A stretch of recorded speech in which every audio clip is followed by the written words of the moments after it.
Well, you have to understand. But the documentary hypothesis is fine. The only problem is that I'm not as much as this argument is. Yeah, but I only use it because, like, when the enemies of the faith want to build a scholarship, you know, all hands are off now. You know what I'm saying? It's over.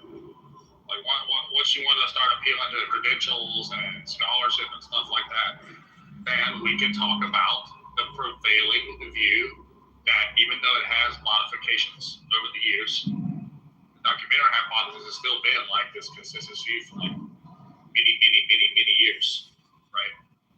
And like for me, the documentary hypothesis is not an issue, but for like somebody like Caleb, like he said, you know, if you're going to accept the documentary hypothesis, then you got to deny that the Torah is divinely inspired. But see, look what he's doing though. He's appealing to me theologically. But for me, I'm not going to give him my theology whatsoever. I don't care about that. That's irrelevant now. We're just going to talk about what we can talk about. You see what I'm saying? Like, I'm not sitting here saying that.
So Draco,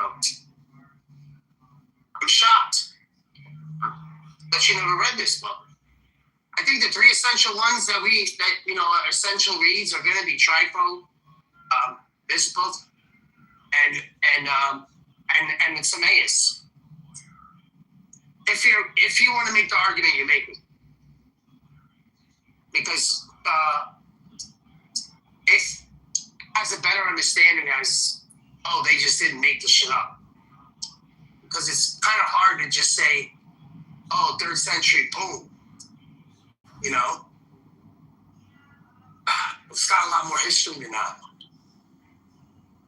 So you kind of sound like you're just a manuscript worshiper, you know, at one point. So, I don't know, it seems weird to just constantly ask for them. But yeah.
Okay, so let me sit down really quick. Are you there, Draco? You there? No? Yeah. So here's what I would say though. So I came across a documentary hypothesis about 6 years ago, right? And it made me very uncomfortable at first because I had the same view you did about the Torah. Right? But now that no, you don't know my view on the Torah yet.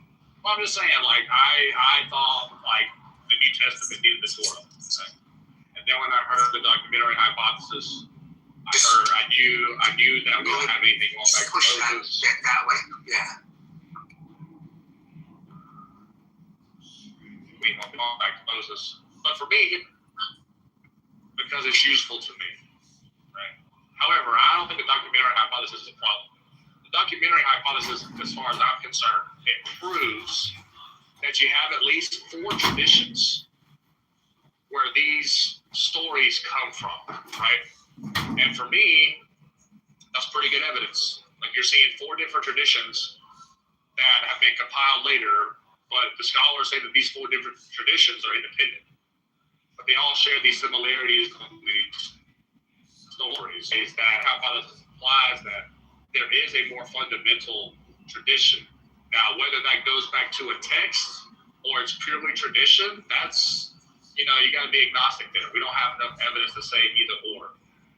Can it be assumed that there was a text? Sure. That could be a hypothesis.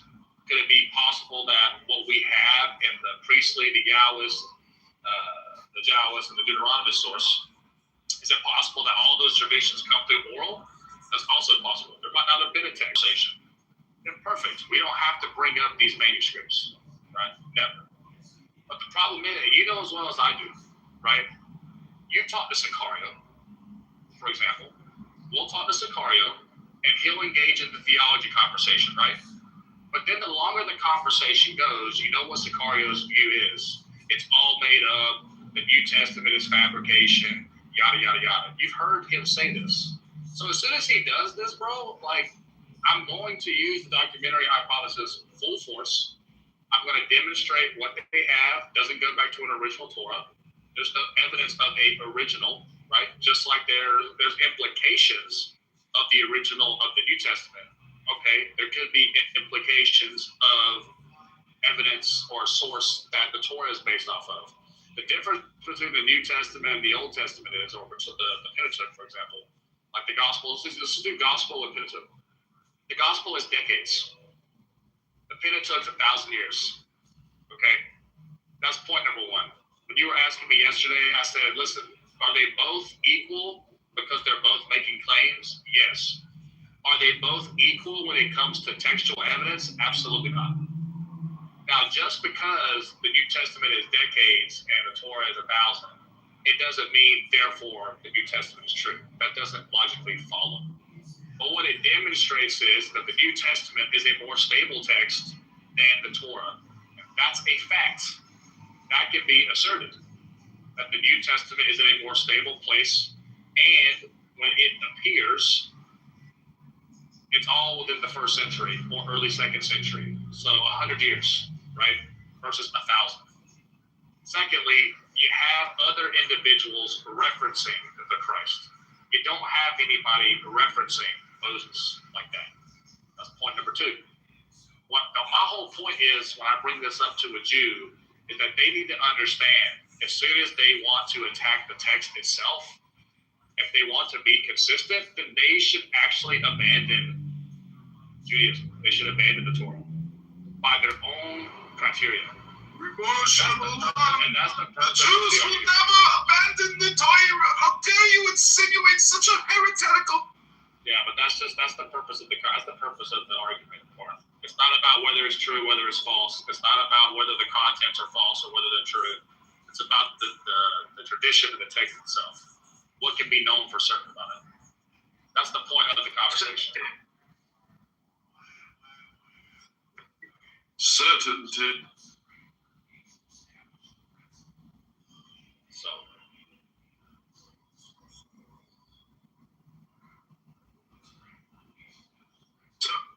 Wow. What a great. And heretic. So what's a better text than the New Testament quoting the Old Testament? Wow. What do you mean? There's a lot of texts that quote the Old Testament, even prior to the New Testament. All right. Well, before you even challenge a Jew on your very remedial, or should I say, juvenile argument of the documentary hypothesis, this book, the top here, the thesis in Plato, the creation of the Hebrew Bible. This is for me to compare this, right? The documentary hypothesis, which is the JEDP, right? Yeah. Well, this book itself, right, is not just tweaking the documentary hypothesis, but it's overturning it in its chronological foundation.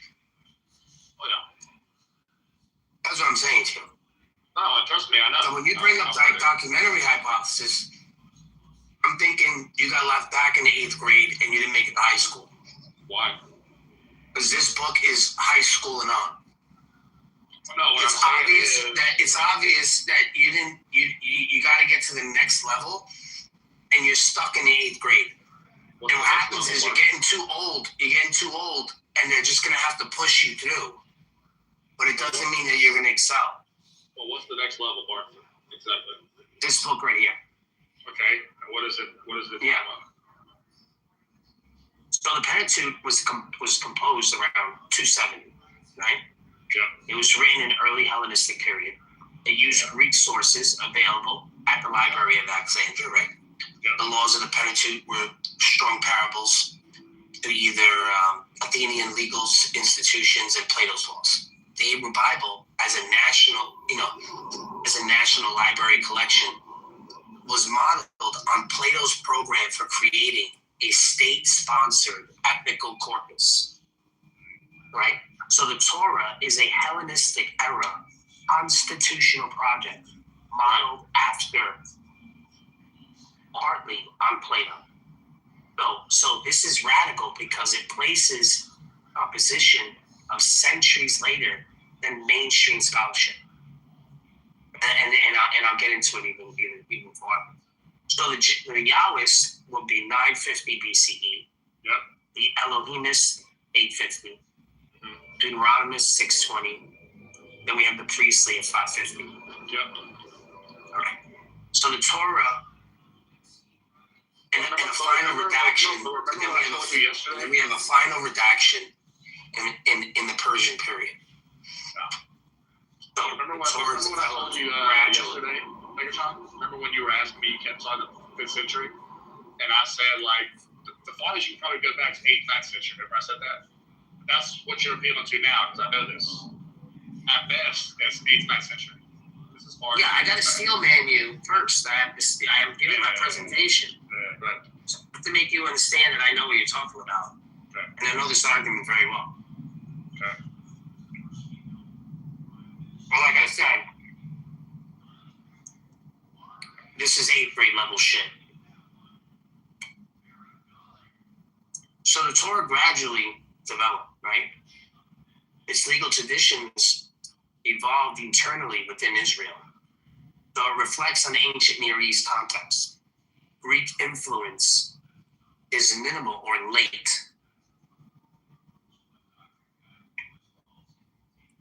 So, but I have a disagreement about the sources that they're quoting here.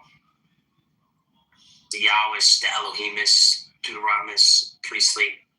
This the way you're laying this out. I wouldn't go this route. Okay.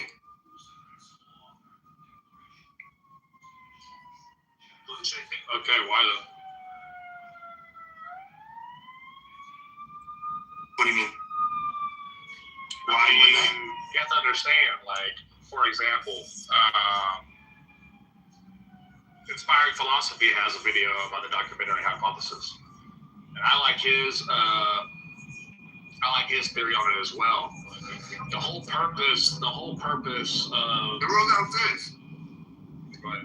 Look, everyone's got them. We have 20 guys here, Sam.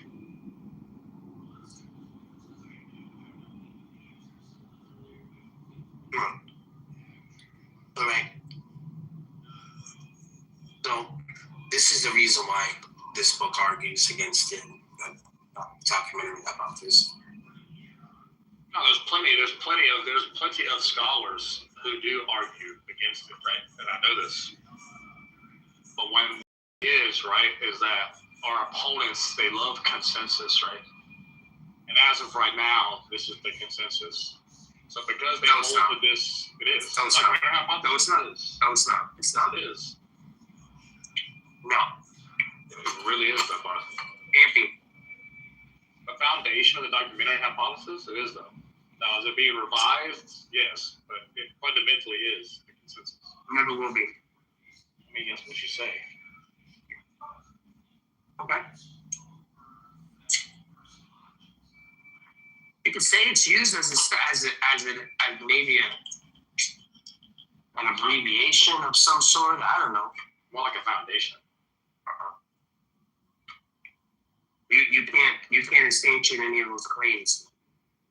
Who's the Yahwist? Correct. Who's so I was in a strong argument. Because Your foundation already fell apart. the Jews can't do it, even if you're not in the documentary hypothesis, right? The Jews can't do it either. They can't. I don't care what they It like. can't be. I don't care. I don't care about them. No, but what I'm saying is it can't be substantiated either way. No matter what the hypothesis is, there's always the questions. Jews, come on now. This ain't about the Jews. No, what I'm telling you is no matter what alternative there is, each alternative is on equal footing. There is no hard case for the validity, validation, and preservation of the Torah. There's always going to be pushback no matter what hypothesis is wrong. That's just the reality of the situation. Yeah, so The situation is you're on a conference call and you guys might be here the whole day. no. He's talking private about it. Fucker. You think I'm doing other shit. I'm not like you jerking off in my fucking living room. Okay? Just listening to people talk. Like, just because you do it doesn't mean. Are you on this just yet? listen. Just because you do it doesn't mean that you have to project every time you're online because you wasted your day listening to fucking John Lee and fucking Jane. Okay? I don't understand. So why the fuck are you getting mad at me? I'm just teasing a little bit, you know. Well, I'm taking my daughter to college. You You're got a fucking kid in recording the college? conversation. And you're recording the conversation, so who's the Jesus. fucking loser? Seriously. All right, I'm the fucking loser. Yeah, and you're not even at my. Did you see my rank? See my rank, you piece of shit? 0.1%. Okay? Top dog. You don't even have that. And you're on here more than me.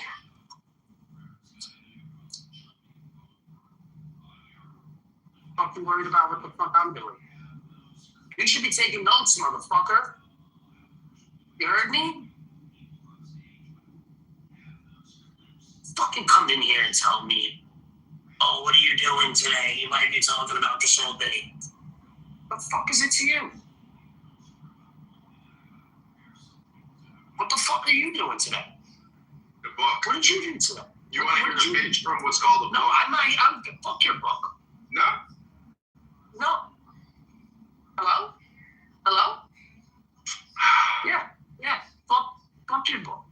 Well, you're my favorite. You know, I'm dedicating an actual, recording room to what you're doing today. So I hope you appreciate it. And So thanks I for can't letting me talk shit record. online. I can't talk shit online because you think I should be doing something better. But yet, No. the shit you're doing You got is it not wrong. better than what the fuck I'm doing right now. Keep doing it is what I'm saying. I'm not saying don't do it. I'll do what the fuck I want. I know. I've been talking on these apps way longer, way before this app was something. We were talking about Jews on fucking PlayStation 2 or 3 a long time ago. Oh, you're a So there's professional. nothing new under the sun. That's right. Everything that is has already been. So there's really no debate. We were doing this shit on Discord. Way before you bought your first cell phone.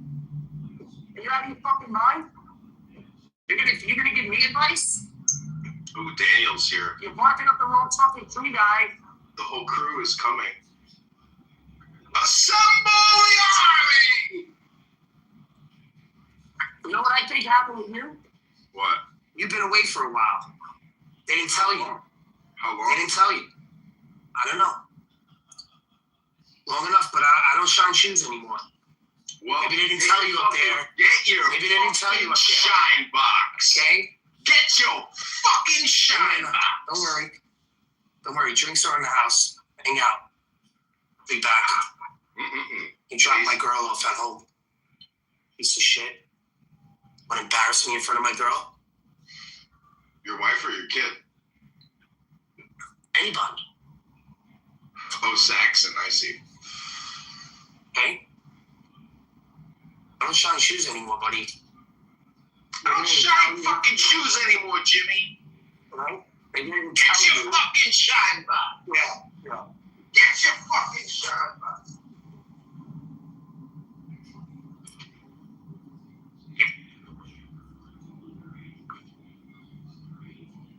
Awesome asshole. Yeah.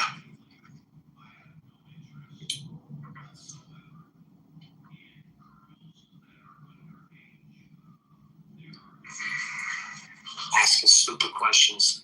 You know, What are you doing? so What far, are you doing?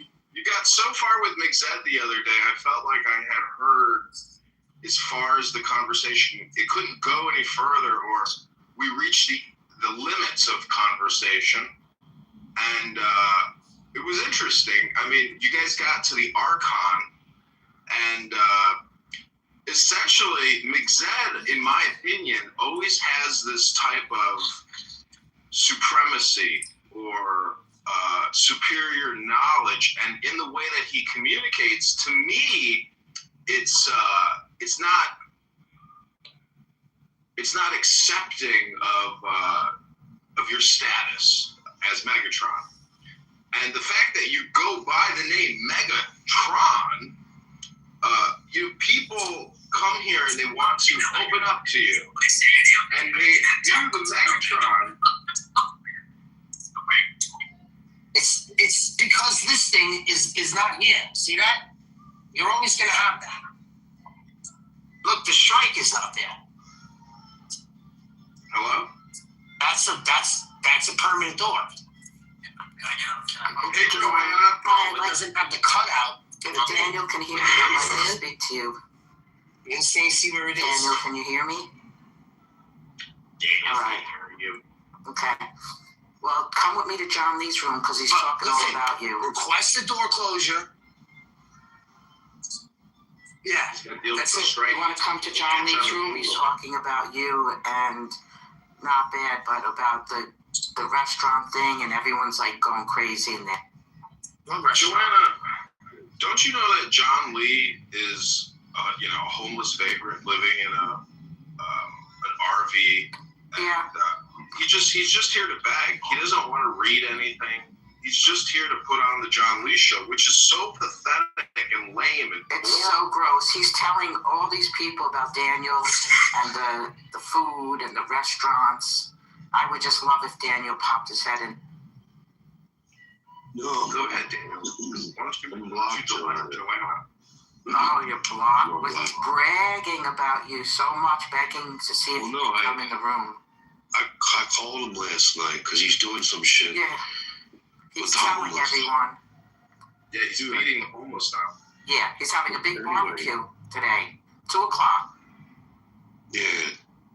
Dude, I saw pictures of him. I think he's like, for whatever reason, I think he's being honest, man. Something happened to that dude. His mom was dying or something. Like, He trolls. He can't control his trolling, and yet he's not trolling. You asked me, do I think this food thing is a troll, is what you asked me. And you said no, but it seems But like you asked me again. That's my point. yeah, but it seemed like as you went on, you just kind of gave good reason to think he's trolling again. Is what I'm saying. I'll tell you what, Matt. I know you're a friend of mine. I'm close to sending you down too when you act like this. Okay? So I'm serious. I'm serious. When there's a certain standard of conversation. So is this not just the dumbest, like childish, like immature, infantile, mediocre show in the world? Like, how is this glorifying Jesus? How does the John Lee show edify the Christ? Hello? Oh, you're horrible, Mr. Horrible. So John calls me I called him. And fucking, there's this app where restaurants throw away all this stuff at the end of the night. And I was just letting him know, like, if you're fucking getting horrible 2-day-old bread for these people, I'm like, bro, like, are you not like a complete fucking Jew like me who wants a cheap meal? And I'm like, go and use Too Good To Go, the app Too Good To Go on Apple or iOS. I mean, this app is fucking amazing. Anyway, at the end of the night, restaurants will list all the food that they're about to throw away that they weren't able to sell. They have excess, and you go in there and they just pile it up for you. Too good to go, man. Too good to go. And anyway, so I told him about that. I'm like, you're such a fucking dumbass piece of shit that you're feeding these homeless people fucking donuts. Number one, it's bad for their fucking health. Fucking retard. Number two, you're feeding them subpar food when you be feeding them free, like fucking expensive, like real food that we eat. So I corrected this motherfucker. I'm gonna go back in and listen to the rhetoric. No, Joanna, tell that motherfucker Okay? to go to, please. I'm begging you, Joanna. You know I love you. Tell me. Too good to go. Just go in there and say too That's all good he's to go. talking about right now. That's what I'm saying. On Apple or iOS. He's telling everyone Daniel Nero called me. He told me about Too Good To Go. He's on a rampage. Oh, fuck yeah. Too good to go. Come with me. He blocked me from the fucking. Well, I'm gonna go in there and I'm gonna tell him that I told you to tell him that.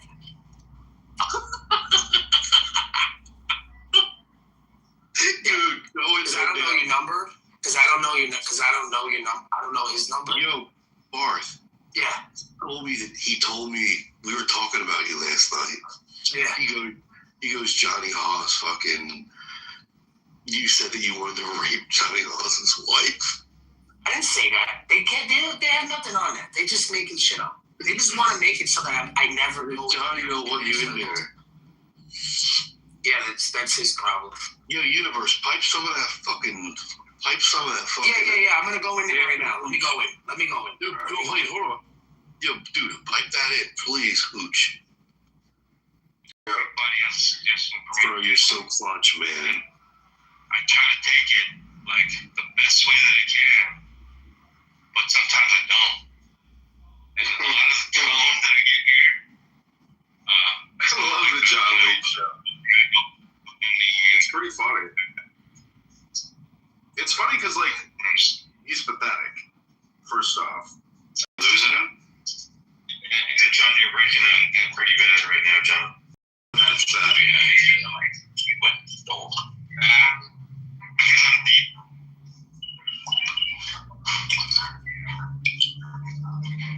Hello? Okay, here we go. Ooh, I'm looking at Tom and Jerry's and euros. Holy shit, $5 for dinner. Wow, they sell out. You get a surprise bag of food for like 70% off. We can hear you pretty clearly now. Wow. So, oh my god, Whole Foods? I have a question. Is there a limit on the chicken leg? Oh my god. Chicken leg limitations. Okay. No, it's okay. Just give me 20 pounds and. Dude, this is amazing. These are like some of my favorite restaurants. Yeah, there's no limit here. But I have a question. Is there a limit on the chicken leg? Oh my god. Okay. No, it's okay. Just give me 20 pounds and. Yeah, there's no limit here. But I have a question. Is there a limit on the chicken leg? limitations. On the advertisement. Some places like have 10-pound limits.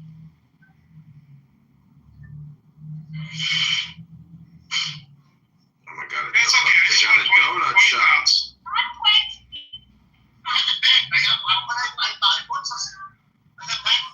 Oh yeah, yeah. If Just you give me a bag. build a relationship with them, they How much is a bag? 20 pounds?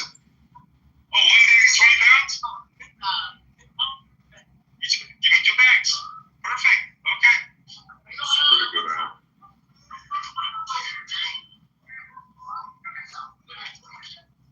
Ooh, tropical smoothie cafe. Fuck yeah. Bro, don't even think that you have to pay either. You just gotta tell them how good their food is and shit. You know what the fucking deal is. That's the same thing over there? So Say they hi. tell you to bring your own packaging? Hi, have a boat. Perfect. 2 pounds? 2 bags? No, I just have somebody bought me a truck, gave me a headset. I'm just like, Oh, wow. go online, social media. But I do drive, and so it's Alright, I'm gonna try my first one But tonight. yeah, everyone asks me, are you a trucker? Oh, you gotta pay for it now. Yeah, everyone asks me that. It's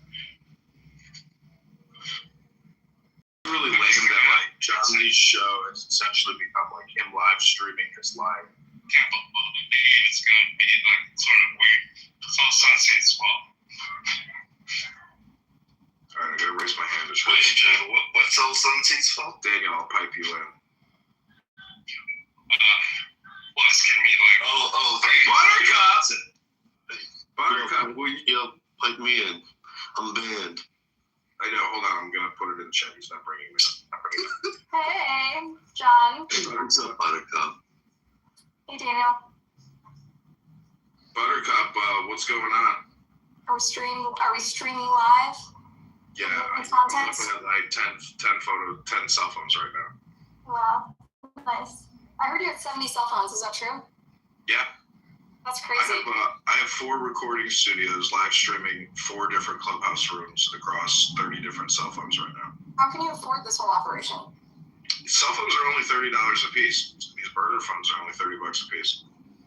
Yeah, but still 70 of them. Yeah, that's not that much money. It's thousands of dollars. John, can you help me? And I know you don't have supported your campaign and the bullshit that they said about the petitions. Can you pipe me through so that John Lee knows that He's my not bringing me up, but I will help you get your reach known as soon as he looks at the chat. He will know your power. Sure. I'm banned from his room, but I want him to know that by reach, whatever I want. yeah, I think I'll feed 20 people, maybe even more. Yeah, well. But you know, Buttercup, but I wanted to ask you, will you come to my house, Church of Buttercup, and will you do a one-on-one interview with me? And we're going to turn the chat off, and it's just going to be like an event. And I'm going to ask you, 100 questions or 50 questions, and it'll just be a Q&A. And, it can be personal if you want. Like, we can talk about your biography. We can talk about, your political opinions, etc. And we're going to, it's basically publicity for you, for the Buttercup movement. I don't think I'm looking for that kind of exposure, I'll be honest. Oh, you don't want to do it? It's just like it opens me up to a lot of like I don't know, offending the wrong people and putting too much, and you're gonna, if you probe too, I don't know, first of all, what are your positions on my positions? Do you think I'm a reasonable? I think you're intelligent and reasonable. I mean, but I just don't think that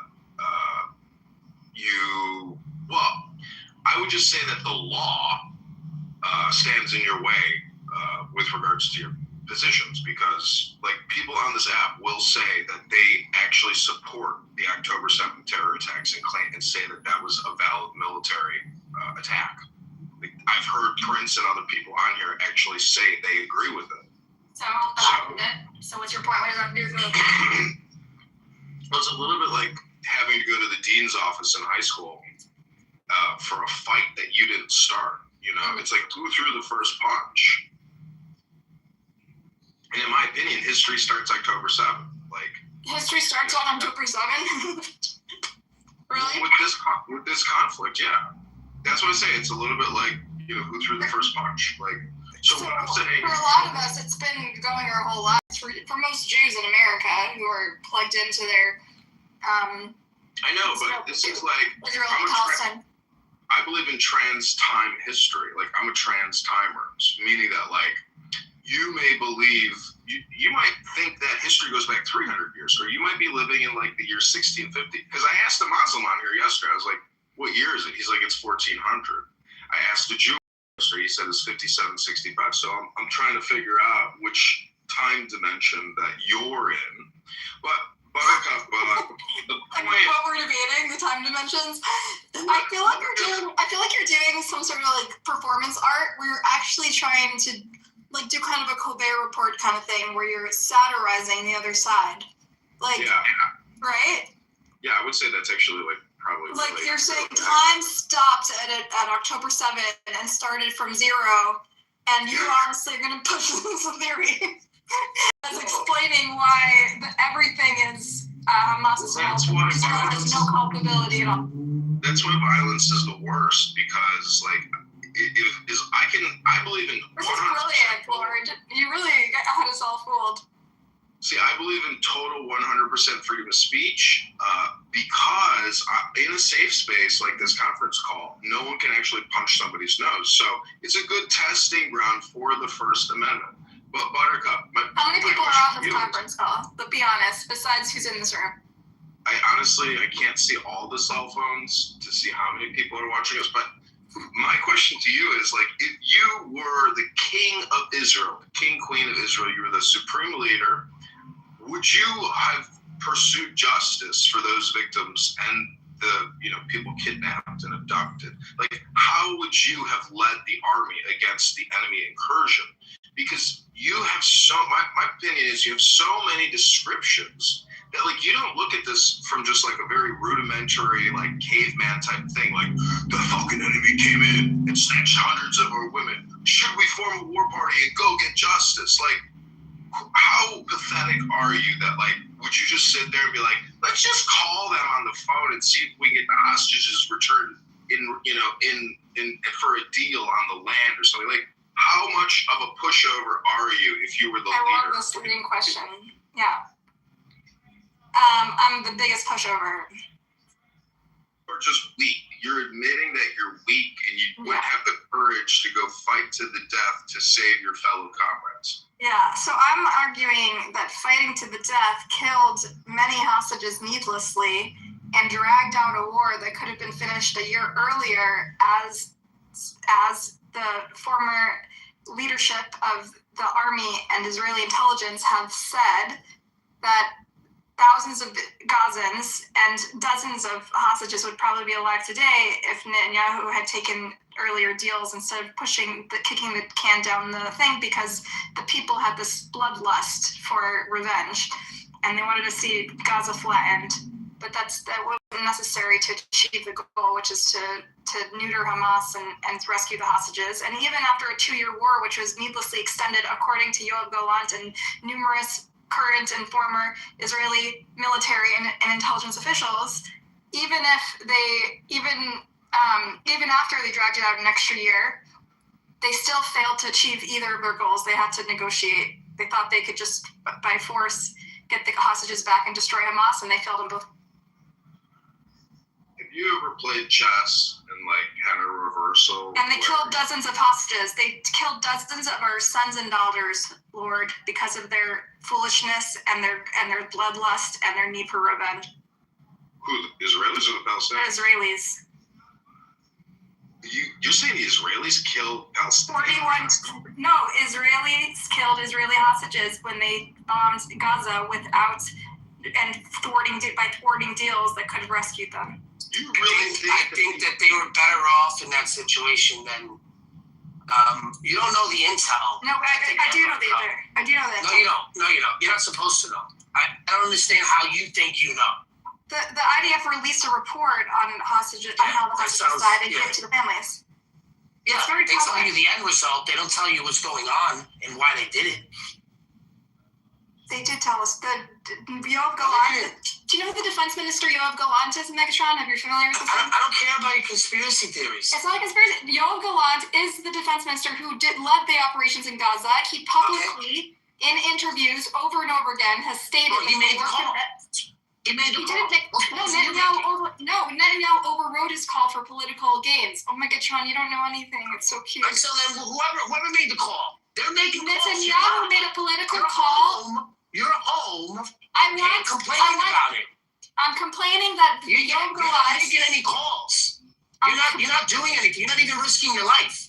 You're sitting home comfortable. No, you're not supporting anything but anarchy. All right, Megatron. Listen, Yoav Gallant is a hero. Megatron. Why are you being rude to me? Because you're honestly you're a provocateur. You're part of the problem. Oh my God, I don't know. You're part of the problem. Well, then that's fine. Then don't talk to me. I don't even like to talk about politics. But you want to come in here and do this bullshit. Fuck out of here. I kind of invited her to do it. You were gone. Fuck out here. You know, I'm looking at a She's doing more harm than good. She talks about this shit every day. Well, yeah. I mean, you should be worried about getting fucking railed and pregnant. That's what she should be worried about. That sounds nice. For the life of me, I don't understand it. And Draco, with this stupid, what is it called? Documentary hypothesis. The fucking idiot. Let me see if I can get John Lee on the line here for Daniel so he can understand Daniel's reach. So fucking annoying. And documentary, you know what he said last night? I said, I don't see you on historical records of Moses. I said, that's fine. Give me the historical. Yeah, I told him. And you know what he had to do? He had to concede that Jesus is a myth. What was that? He had to concede that he said Jesus is a myth. You believe this shit? Who said that? Just to get one over on the Jews. You had to say Moses and Jesus were in the same camp in terms of historicity. Yeah. Who said that? When you quoted him like that, it was like, Barth. He does it to himself. Sorry. He does. Draco does it to himself, so I would otherwise feel sympathy because I really like Draco, but that's on him. And you actually were really chill about it too. Let me know if you guys want to hear the John Lee show. I want him to know my reach. That, like, just because he banned me, that like, What a bitch. Fat? if you have John Kitover on your side, you can enter any base. And there's no stopping it. Quarter inch. I'm like an octopus on this app.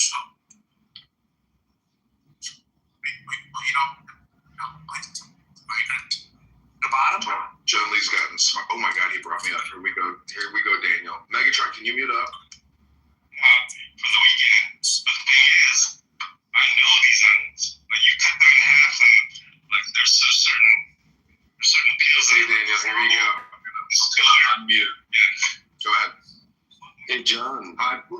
Hey John. Hey Fat Boy. Let me tell you one thing about my reach on this app. This is Daniel, by the way. If you think for a second that you can just stop me at any given moment, He kicked me to the go. So, you couldn't have known.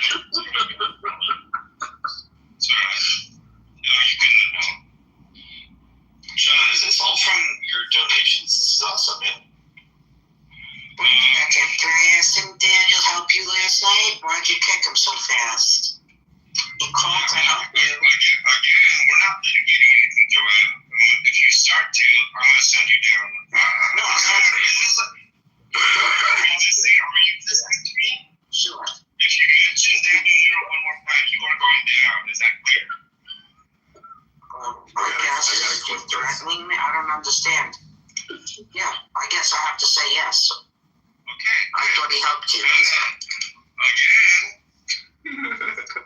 Are you listening? I'm going to assume that you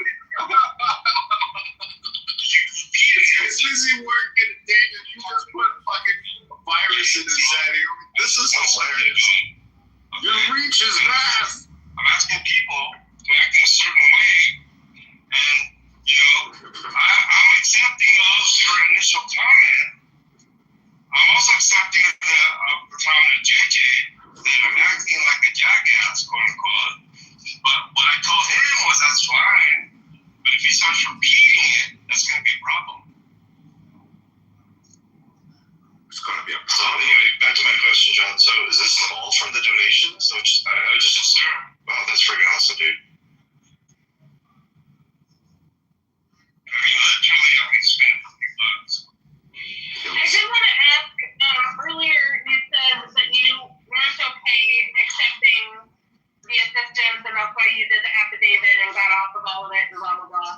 But it seems like you are, yes, but you are okay accepting the benefits as long as they come through someone else. And I was curious how you were rationalizing that.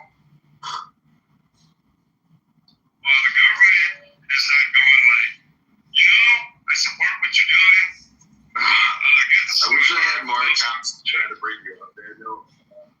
Unfortunately, I don't have any more accounts in this office because, as you can see, the universe down there is live streaming this room onto multiple YouTube accounts. So, unfortunately, I won't be able to be brought back up. But Jane is really annoying and critical. Like, what is the point of somebody coming on Clubhouse to just like attack John Lee? That's the one thing I can't really understand. It's like, Dude, weirdo. yeah, she's an intense person. She's very critical. She used to sit in the audience and like listen to this. First of all, You should defend that psychopath, by the way. Wait, JJ, sorry. That goes for you as well as anyone else, okay? Well, I'm not an admin in our room that talks about things like this for 4 hours. well, that upset me too. Daniel, just because JJ doesn't want to. Thank you for sharing your emotions. I felt like it needed to be said to Joanna. Thank you for sharing your emotions, John. As far as like, you can still Oh man, Joanna. she's caused me major problems. You understand that, right? I tell you like Joanna, I understand where you're coming from, and I said when you said that. I don't understand where she's coming from. That's why I I'm didn't just mention saying that anything. it's usually unfolding, okay? But how you can communicate still within what was being requested on stage, okay? I know you're a smart guy. Sounds like a semantic game, John. Okay. You want to start repeating that 3 or 4 times? Yeah, just the one. That's what it sounds like to you. I'm not asking for an explanation. Just informing you. Okay, yeah. I accept. The chats are all like, please focus, John. Don't get upset, John. Keep doing what you're doing, John. There you go. Sounds like a semantic. I heard that. Sounds like a semantic game. But it beats Andrews run by about 1,000,000 to 1. Andrew has deep intellectual conversations sometimes if you'd like that. Now, John's Can I ask doing a how long? Okay, when I asked how long you were going to be streaming, you were breaking up in the grocery store, and I didn't hear what the answer was. That's a Boy, for me, I mean, to carry out my responsibilities and still communicate here. And if I'm totally busy and told I have to mute up or just listen, I can do that too. The title of this room is Saturday Continental Breakfast, followed by a barbecue. This food drive, and you're feeding homeless Okay, people. now you're moving on? Yeah. And less time you spend talking to people like JJ and Jane, the better. I did want to ask you a question, though, Agamemnon. I want you to know I'm not anti-science at all. I'm not anti-medicine. However, it is my belief that this was a direction by the God I worship. And so that's just my position. You don't have to agree with it. But I can tell you this, after nearly a month, that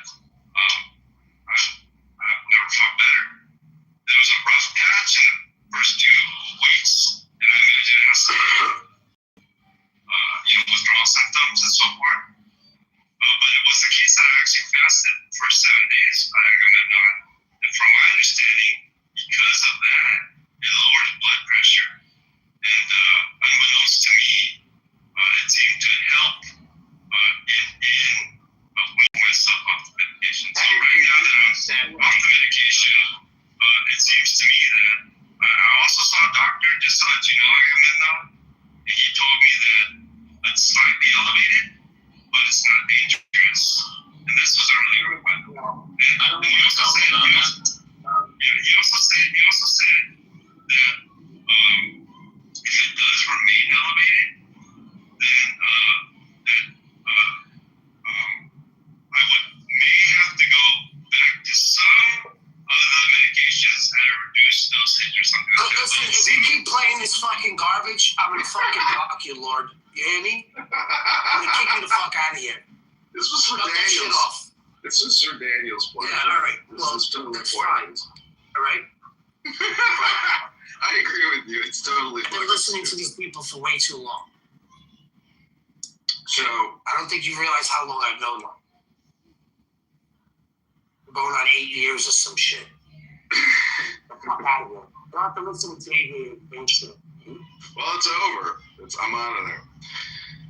So, why do you have the semicolon and then atheism? Like, you just wanted to throw that in there to... I don't know. Well, I don't know. That's how I felt at the moment. Oh. It's the feeling, you know? Well, we got Caleb here. Ribbon Shalom. Good Shabbos. It's not work to use your cell phone. Is it electronics? I mean, it is. I don't pretend that using your cell phone counts as being Shomer Shabbat.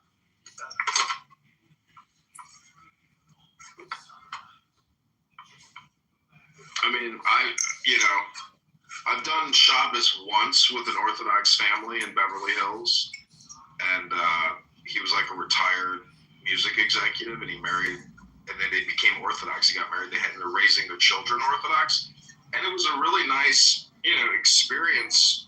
I can't really remember all of it in detail, but very peaceful, super peaceful. Yep. But no electronics. Their life didn't revolve around cell phones. It was much more, like they were very aware of their lives in their house,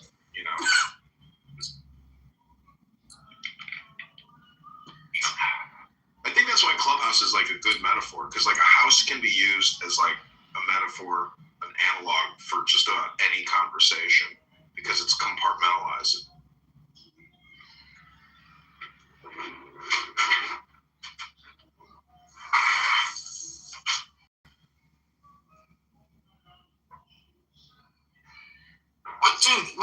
What do you know about Jewish people?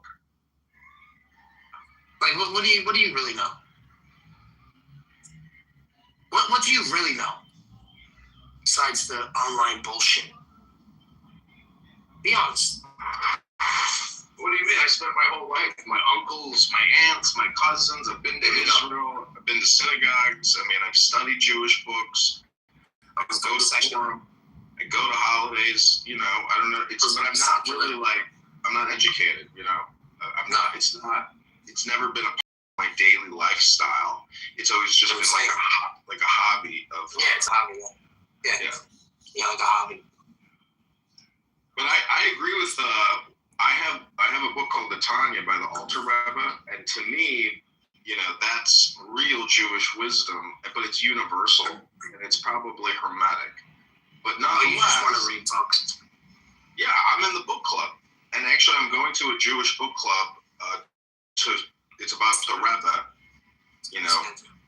So, but to me, it's philosophy, and it's about God, and God is about love. When's the last time you went to a concert? I go to a regular concert. When was the last time you went to a concert? Last week, Friday, Saturday. Yeah, right. What was it? How much was the ticket? What'd you say? It wasn't a concert. It was a live band at a bar. That's not what I'm talking about. Yeah, I know. You're talking about like a whole, Live Nation ticket purchasing experience. Well, yeah. I It's don't been know, a while. 3 years, downtown Chicago, Lollapalooza, Grand 3 Park. years. I had to be more than that because we were in COVID back then. So try again. Try again. I don't know, maybe 4 or 5 years ago. I mean, I Gotta be usually longer than that. concerts. It's What's gotta your be point? longer Do you than have a point about it? When was the last time you were like moving through a crowd of people and there was just nothing but a sea of people in front of you? I went to a country western fest here in Chicago called Barbecue something Palooza. I don't remember what it was called. Okay. It's called Windy City Smokeout. Okay. Do you have a point? Do I have a point? Yeah. No, I mean, you always ask me all the time what I'm doing on here. I'm just asking the same. Like, what are you doing on here? Well, I have Should go to the festival. I have a shared common interest in the GOD. But I'm about to read a book by Eliphas Levi, who was a Kabbalistic mystic in the 17th century in France. How is that going to help? I'm creating YouTube videos and I'm using it as my script. I'm reading it into YouTube and creating clips.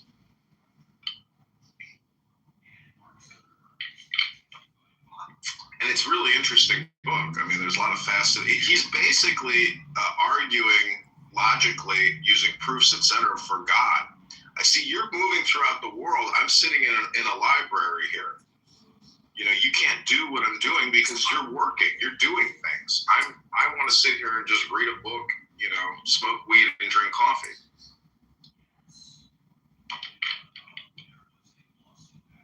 Hello? I had a deadbolt, but they take all my shit all the time. I have stuff over here, but they're constantly taking shit over here. I try to but these fucking animals that come here, they don't know how to take care of anything. Hello?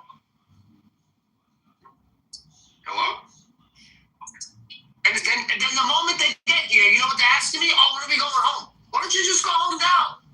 Why don't you just go home now? Yeah, they're asking, oh, what time are we going home? What time are we going home? Hello? Seriously, you guys just got here. What do you mean what time we're going home? We're going home when we're done. Hello? No. Hold on, I got something here. I'm trying to get something for you. I'm trying to hook you up here.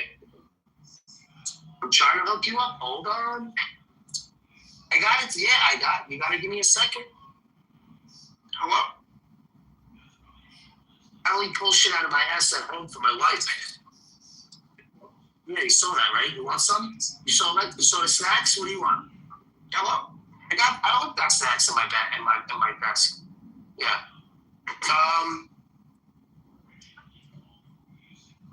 It's got to be something over here. But thank you for making me look, because I just made me remind me I have potato chips in there. Hello? Look over here.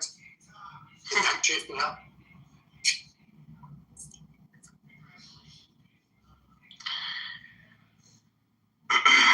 Saw a video of a homeless guy getting robbed of his candy in his bag. I gotta find the top piece. Very tragic.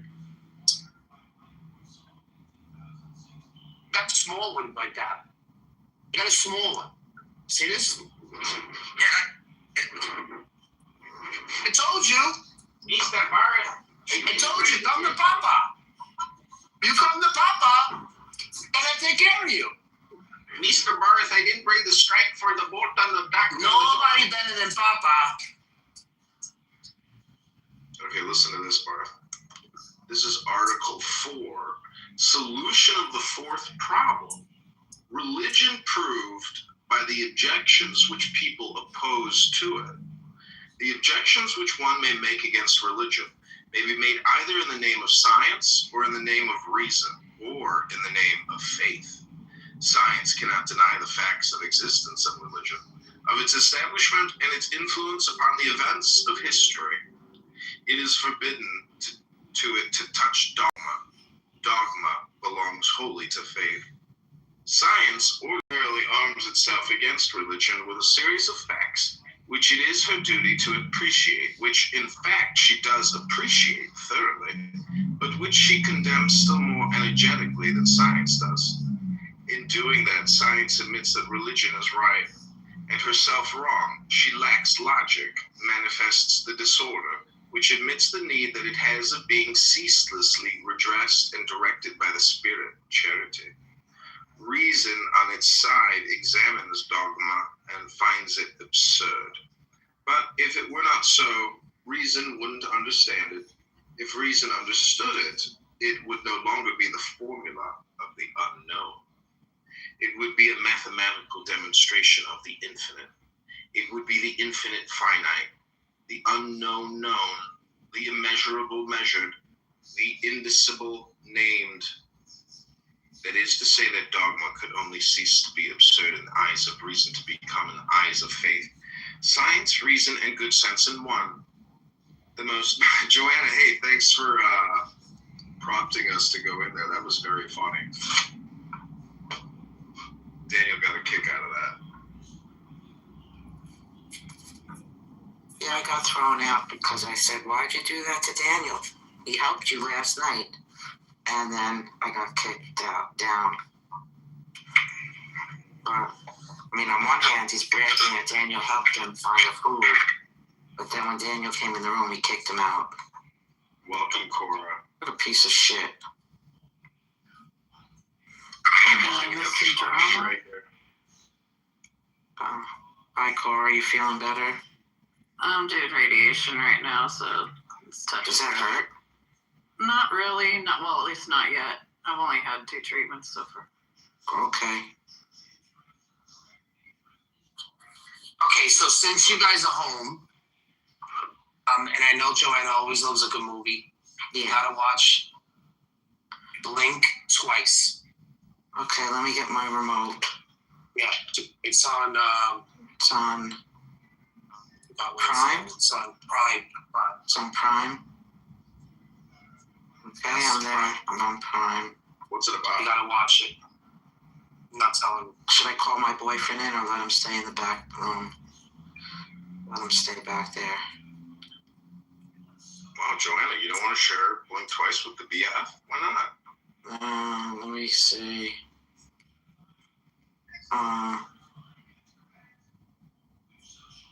Alrighty. Because Daniel's my boyfriend in my heart. I'd rather be here with him. Oh, damn, sugar tits. Mm.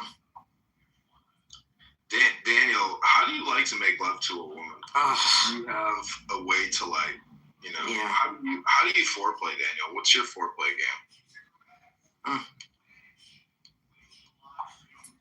I wish I could say that it was something. Blink twice.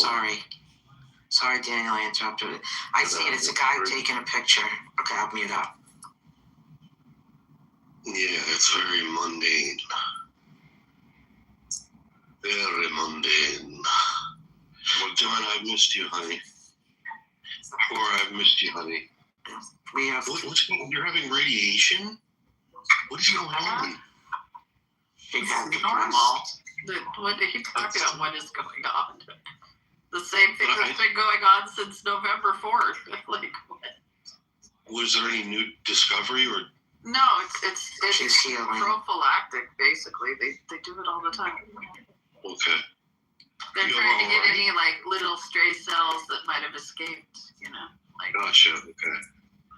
How are you physically? Did you physically heal up well? I mean, my scars are still healing, like, in the scar way, but all my sutures are closed up now, yeah. I'm glad to hear that. Oh my God.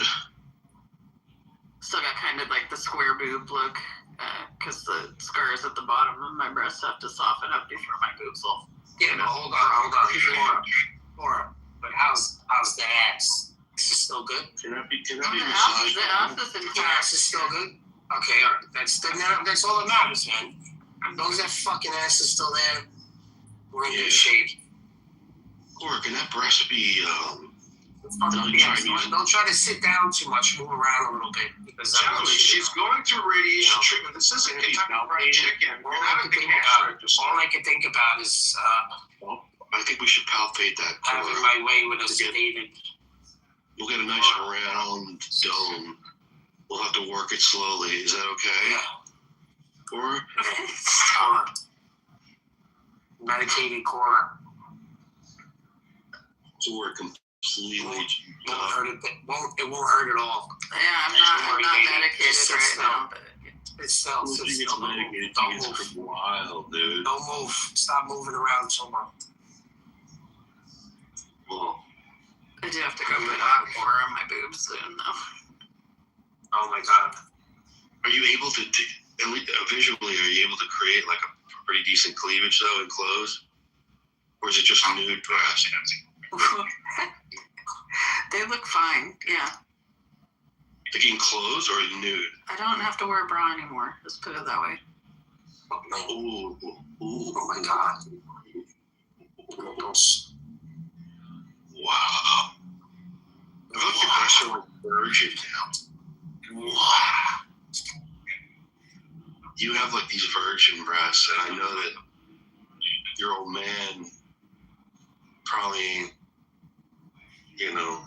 Yeah, no one's blowing a load. No one's blowing a load on them. Yeah. Yeah, they're fresh and She's so fresh. She's so fresh. Exciting. She's so I don't know. exciting to me. I'm trying to do the calculus. I mean, there's still, it's like still all the material in them is like 52 years old. Like, it's not like. We'll determine that. We'll determine that. Well, you know, Rearrange. Yeah. you ever we'll have a determine. scar? You ever have a scar that like disappears? You know, like the average. You can Google this, but the amount of time that it takes the human body to like fully regenerate itself by molting. That's why we have dust all over it. We're like snakes. Molting. Yeah, I think my scars will fade pretty well because I had like I had a mole removed from my breast where they did like a punch and then stitch it up, and it took about a decade, but the scar completely faded away. You could never see it. Yeah.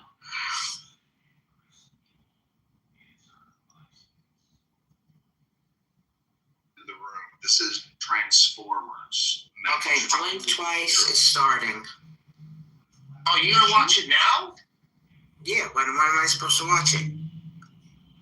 No, I didn't know you were gonna watch it now. I mean, Yeah. Lord, this is a good movie. You should put this movie on since you're home. Blink twice. Blink I'll Twice. do it later Here it today. is. I haven't had any coffee yet, so I'm kind of low attention.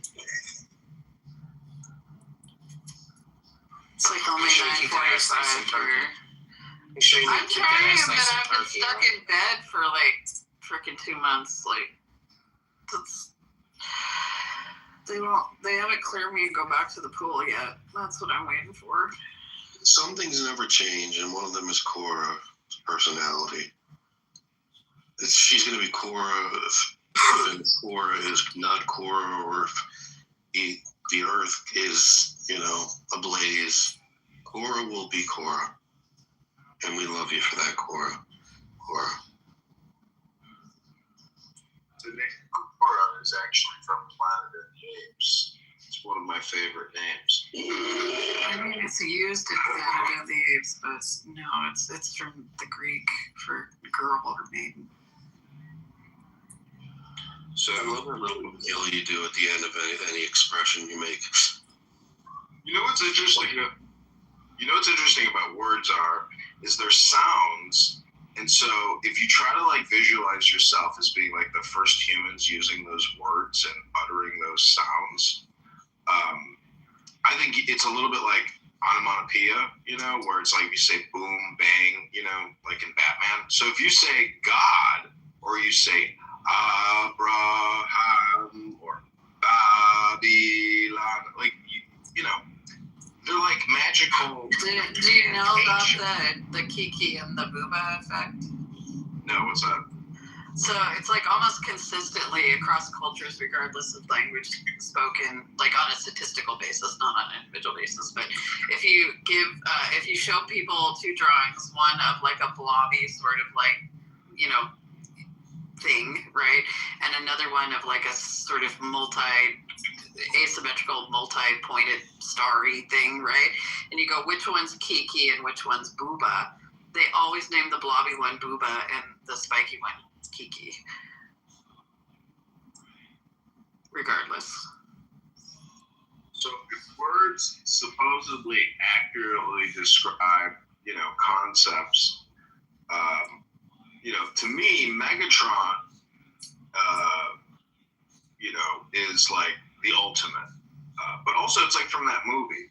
And so this room has been rebranded Transformers. And so Cora, I know you're like kind of on the left. And again, this room is not about politics, but it's about God. And, I'm just like really annoyed with Andrew R., who his room always devolves into basically an argument about pronouns and giving men who pose as women respect by talking to them with their preferred and suggested pronoun.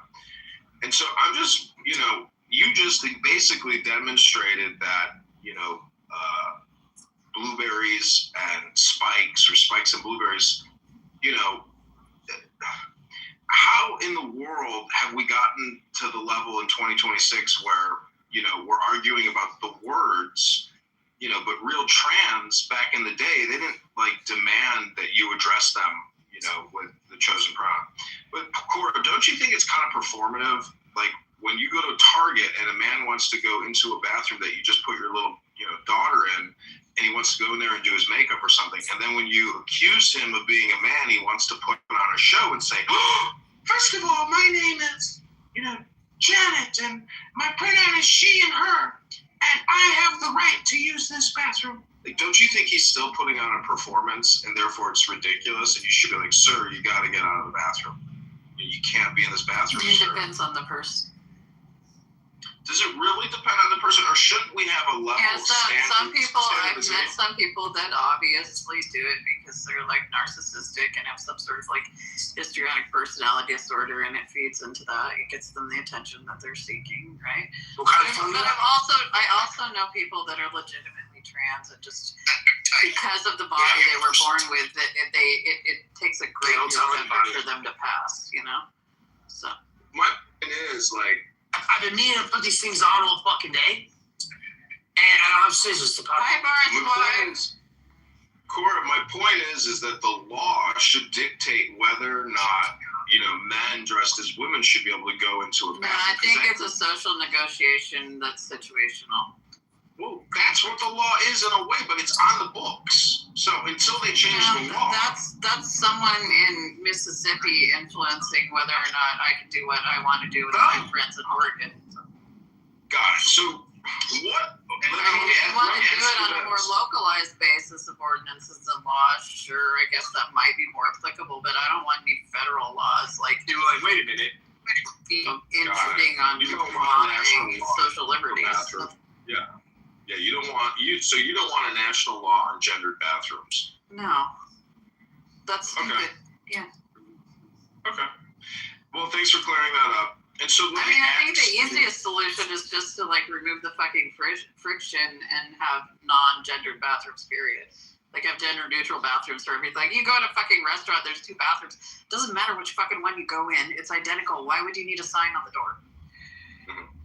And a lot of places are going towards that. Not for nothing, but I thank the transgenders for that because they really fucking upped the fucking bathroom shit, like to higher levels. Yeah, they remodeled the high school. I'm in this shit fucking by myself. I'm in the fucking stall. I'm in a whole room by myself.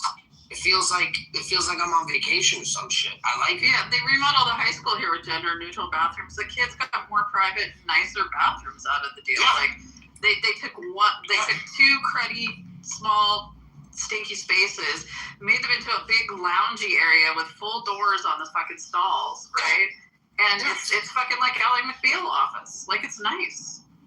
When we built the Google or like the Bloomberg building, Google, AOL, like all these big companies,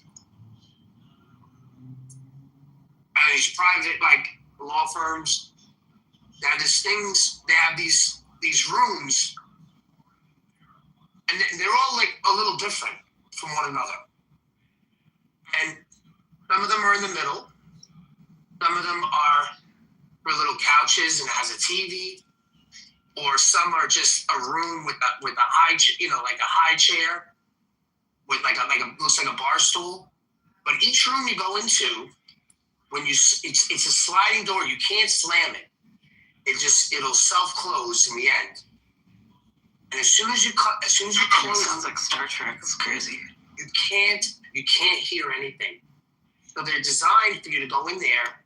Nice. So you can like rip a big old fart and nobody knows. Well, that's the thing. Like, no, but they're all over the place and they're scattered and they're kind of like designed that way. See, the trans are making life better for everybody. See? Yeah, they do it so people don't get like overwhelmed and shit at work. I do want to confirm the word trans is short for transformation, right, Cora? It's trans in and of itself. Like formation is its own word, right? So transformation means moving from one formation to another. So it's change, right? It just means change. Yeah, exactly. So how does a man change into a woman? Well, outwardly it's all cosmetic. Like outwardly, it's all cosmetic, but not inwardly, not psychologically. I think trans women are trans women. They're not women because in general they don't experience, unless they have like crazy parents, they don't experience girlhood. So. Oh, I see. Oh, yeah. Okay. Well, that's a big. Leave them there. You know, leave them on the desk. But some trans men or some trans women may say that they did experience womanhood, but in a different way. Can you accept that? Girlhood? No, they can't. That's what I said. Unless they have like, there was like one of the sons of like Louis the 15th, I think, was raised as a girl, right? He experienced girlhood. You know, if he was treated like a girl in all the social ways, sure. Right, so I would be more inclined to call him what's closer to a woman than someone that was raised as a boy and then decided they were a woman in like their mid-teens, or something, or 20s. Are there any like, is there anything that you're opposed to with regards to like social conditions, family or society? Like, what in the world today do you disagree with? Well, I mean, like, pedophilia and incest, that's problematic. So pedophilia and incest, anything else? I mean, general abuse, authoritarianism, treating children like property, treating women like property. I'm opposed to that. Okay, so pedophilia. Oh, so wait, hold on. This is good.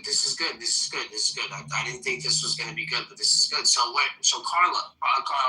So when is it appropriate for us to? I mean, not Carla. Who the hell is Carla? When is it? I don't know. When is it appropriate? When is it appropriate for us to do incest? When is it appropriate? I don't know if appropriate, because it's always going to be. There's no stuff. Well, you can't say that as an atheist. Hold on. There's always going to be some level of trauma there, even if it's completely so are you positing some sort of objective? Hold on. Okay, hold on. I love this. Hold on. Even if it's completely consensual, the outside pressures from society are going to add some level of trauma, right? Like there's like people that didn't know they were related, right? Or you have that sort of thing where you have like familial sexual attraction, where people are separated at birth, they're not raised with their family, and they meet their family later, and they have this weird sexual attraction phenomenon. When is it socially acceptable for us to?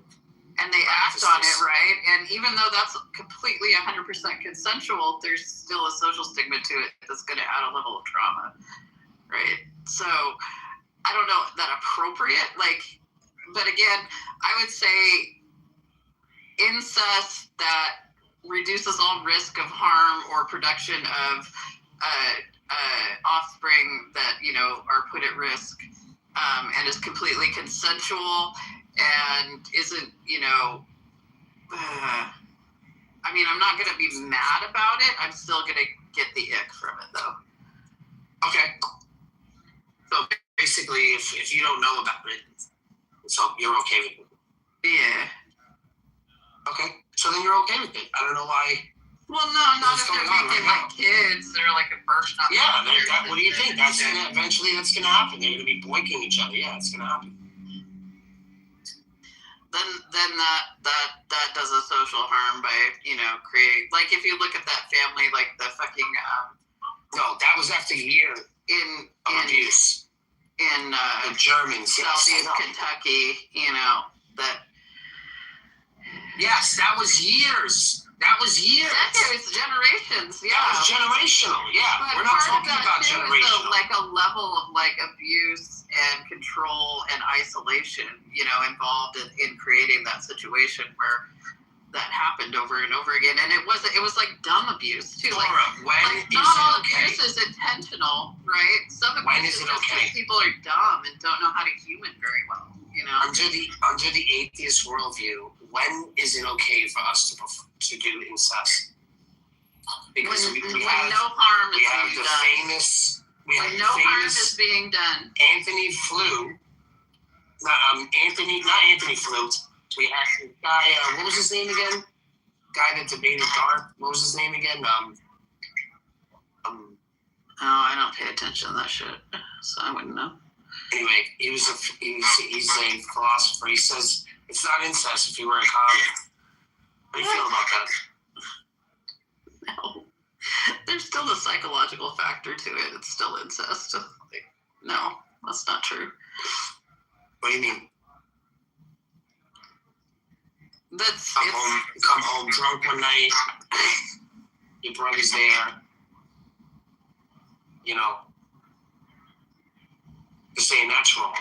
Why would you go home to your brother when you could just pick some dude up in a bar, though? That's the thing. It's like, if you're just looking for like a hard cock, it's like, why go to your brother? Gross.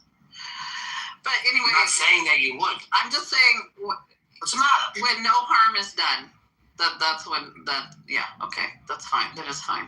Right. When no harm is done, that's what I'm saying.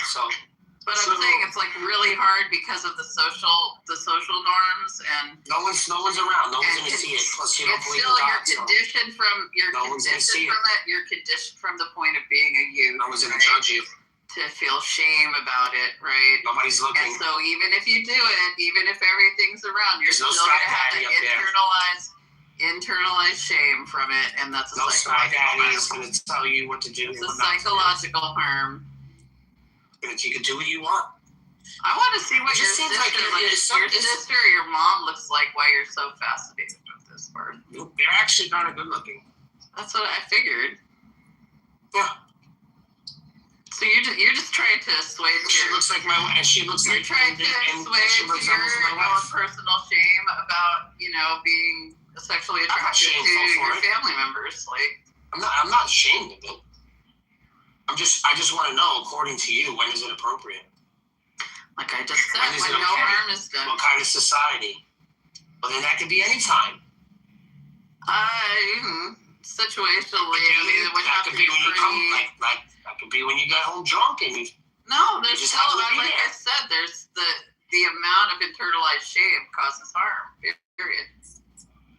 It causes psychological harm and trauma. How does it cause psychological harm? You're not making any case. You're just suggesting that. The more you argue for this part, the more I think you fucked your sister when you were drunk at some point. Oh my God! Is this something? Is this what we're talking about right now? Yeah. Laura said that she has a problem with incest. She has a problem with incest. Yeah, because it's almost impossible to have it to do it without some sort of psychological trauma, regardless of how nonchalant you act about it on the surface. What if you don't remember? My God, I can't believe it. Did it really happen if you don't remember? Well, we're gonna criticize. That's what I'm telling you. That's what I'm saying to you. John Lee's room, and this is what we're doing, bro. Yeah, I know. I want to ask her. She's the one who doesn't believe in objective morality, and she's a staunch atheist. So honestly, just let it. More of a post-theist realist, but yeah. Yeah, that's what I mean. So I'm not like one of those like new atheist like argument philosophy bros. No. Cora, are you a pog? A pog, a fat ass white girl? Yes. Oh my god. really? Dude. I know what pog means. I get called pog all the time. I don't know what that means. I just told you what it means. It means fat ass white girl. PHAT. Come on, let's be PHAT. Look at this the rosy cheeks of this little sneak. Saxon. Oh, who's this? Oh, To what do we owe the pleasure of your little over there? Oh my gosh, it's Terry. I'll be right back. Cool, she makes me sick. This conversation makes me sick. Oh, stop the voice, John. You call your show The Aristocrats. What are you using them for? Because I gotta cut them up and use them for this.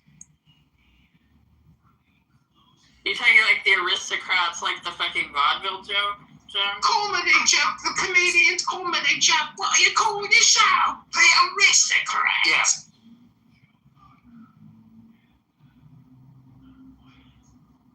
Dude, our show is going to make it a syndication. I think it's That's what I'm using. it's pretty well accepted in the comedy world that the most rich version of the aristocrats is done by Bob Saget. Just saying. Yeah, I've seen him. I saw him do stand up at a casino, and he was very funny, very dirty. But it was really just his fame. That show, in San Francisco. What was it called? The Family. Full House. Full House. Full House. Da-da-da-da-da-da. See, the sitcom is a special thing because it centers on the house, and you sit on the couch. And I've been casting myself in sitcoms on Cora. It's kind of interesting, Cora, that Sora and Suno are two really powerful AI apps. Have you used those at all? Anybody? Hello? Hello?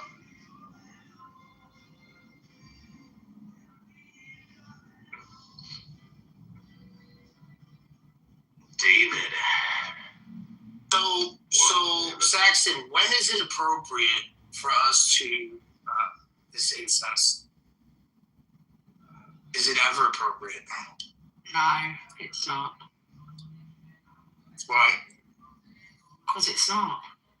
What do you mean? Because it's not? You gotta. Because it's not. It's only since the first generation doesn't get messed up. So do you promote it then? What?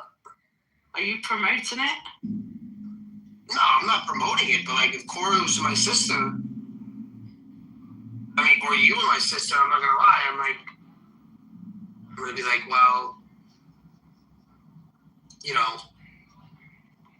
we're on vacation.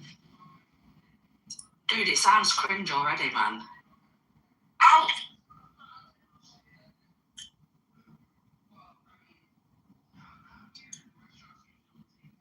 The Muslims do it. But we're not Muslims. No, I know. What do you mean Muslims do incest? Like, that's a generalized statement. It's not, do you have any evidence, and why is it so general? What do you mean? What's general about incest? Nothing general about incest. You're saying that, well, where in the Quran or the Hadiths does it legitimize incest within Muslim communities? And is there incest within Jewish communities and Christian communities? There is. Well, which communities in the Mormon faith, like where do we see it most? Is it within probably, like a Muslim? Is it because they're closed communities that they don't bring in other? Anyways, I'm just saying, to me, the conversation is ridiculous, but it's permissible though. It's permissible to marry your cousin. in Islam, but majority of the time they just like to keep it within their own tribe, like mainly. It's like a tribal thing. Even though it's permissible, the Quran does advise them not to do that, to go outside their own tribe. What do you think about this topic? Because I don't think, see, this is my criticism of Andrew R. and these supposed Christian rooms, is they don't really stay on topic. They don't provide any real education related to the topic of God or Jesus or, the Bible history, etc. Like Megatron, at least, he keeps the politics out of the room. And to me, the trans issue is a political issue, not a spiritual issue, not an intellectual issue. It's purely political. Do you agree with that, Cora? I don't know what I'd be agreeing to. I wasn't in the room. I was getting my coffee. I don't think there's a trans issue, so maybe that's your guys' problem. But I think allowing kids to be themselves at a younger age, because I don't believe in this whole body dysmorphia shit. I think this was just started so that the military could give, people in the military, estrogen, so they could find it easier to find a loophole so they could get the medicine, still be part of the military. So they invented this body dysmorphia, so they could say they want to end their lives. So I don't really think it's a real thing. I think it's bullshit. It's a made-up term.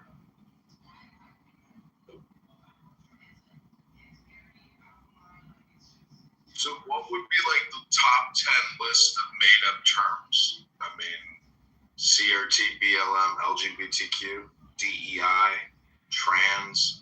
I mean, to me, these are all words used in political, framing and discourse. So, if you, like I've told John Lee on his show, why don't you just read the Bible? I know you're walking around and roaming, but, to me, you are a subject matter expert on Islam, just like how other people are subject matter experts on other topics. Like Cora here seems to have subject matter expertise with regards to trans and to incest and, to abuse and to rape and abortion. So Cora is, all or nothing on certain topics. But Megatron, do you think... I worked in a women's center when I was in college, so yeah. Well, I asked you earlier, Cora, a question, and you basically said, incest, rape, and abuse. Those are the three things in society that... Pedophilia. And pedophilia, yeah. Anyways, what was my question? What was the original question I asked you? What in society are you opposed to? Yeah, I think it was something like that. Yeah. So what in society are you not opposed to? Like, what in society today do you just relish in and love? I don't know. Like I said, things to me are situational. Sure, that's the same for everybody, right? Yeah, but I recognize that it's situational. Most people don't. You really think that most people, whether they accept it or not, can't, exhibit and I think when they're talking about their morality, they don't acknowledge that it's situational. They talk in absolute. Didn't you just give us absolutes? Like 3 examples of absolutes? I mean, they're pretty absolute. Four. Pedophilia and abuse. Those are absolutes. And do you think there should be federal laws on those 4 absolutes? Well, they are, let me put it this way, they are situationally almost universally inappropriate. Therefore, that you could treat them like absolutes. You could treat them like absolutes. and they're situationally extreme. And so therefore, there should be standards of legislation with regards to laws.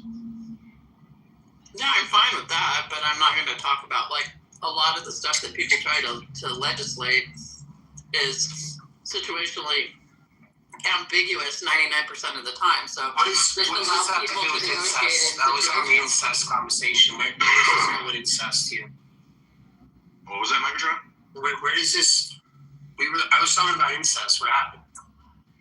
Well, we're getting back to the law, which, you know, I think ultimately all these debate bro rooms, you know, technically, if you can't get back to the law, like, it's just so imaginative and such a huge waste of time. So I'm trying to, like, because, you know, I don't get to talk to Cora that often. She's so busy. 600 years. She's fucking 600 fucking thousand years without a legal system, and we managed. We didn't have a legal system for 600,000 years? We didn't have a legal system until, like, pretty much, like, you had tribes, or I would say even until you had, like, agricultural civilization. I take my boots. There's natural law even in tribal functions. Like, if somebody commits a crime that's within a a shoehorn tribe. fallacy. Yeah. That's a shoehorn fallacy, John. It's not an actual legal system, right? I know, but there's still a herd. It's situational analysis by people that are respected, you know, as wise people. But it's No, I'm not saying- a codified legal system. That's why it's a shoehorn fallacy, is we're trying to fit. Natural law comes from, like, Enlightenment era philosophers trying to shoehorn or understand how humans existed before, you know, their idea of what the ideal society was, and they like totally interpret it through their own trope. Corey, you don't know history well enough, because I've read many Roman history books, and this all predates, That's you know, Western post-agricultural. I said 600. I know, but then you jump to the Enlightenment being the basis of our law. But what I'm trying to tell you, Corey, naturally within a herd, there is a law, and that law is straight. And at this very moment, Cora, you are giving up your strength.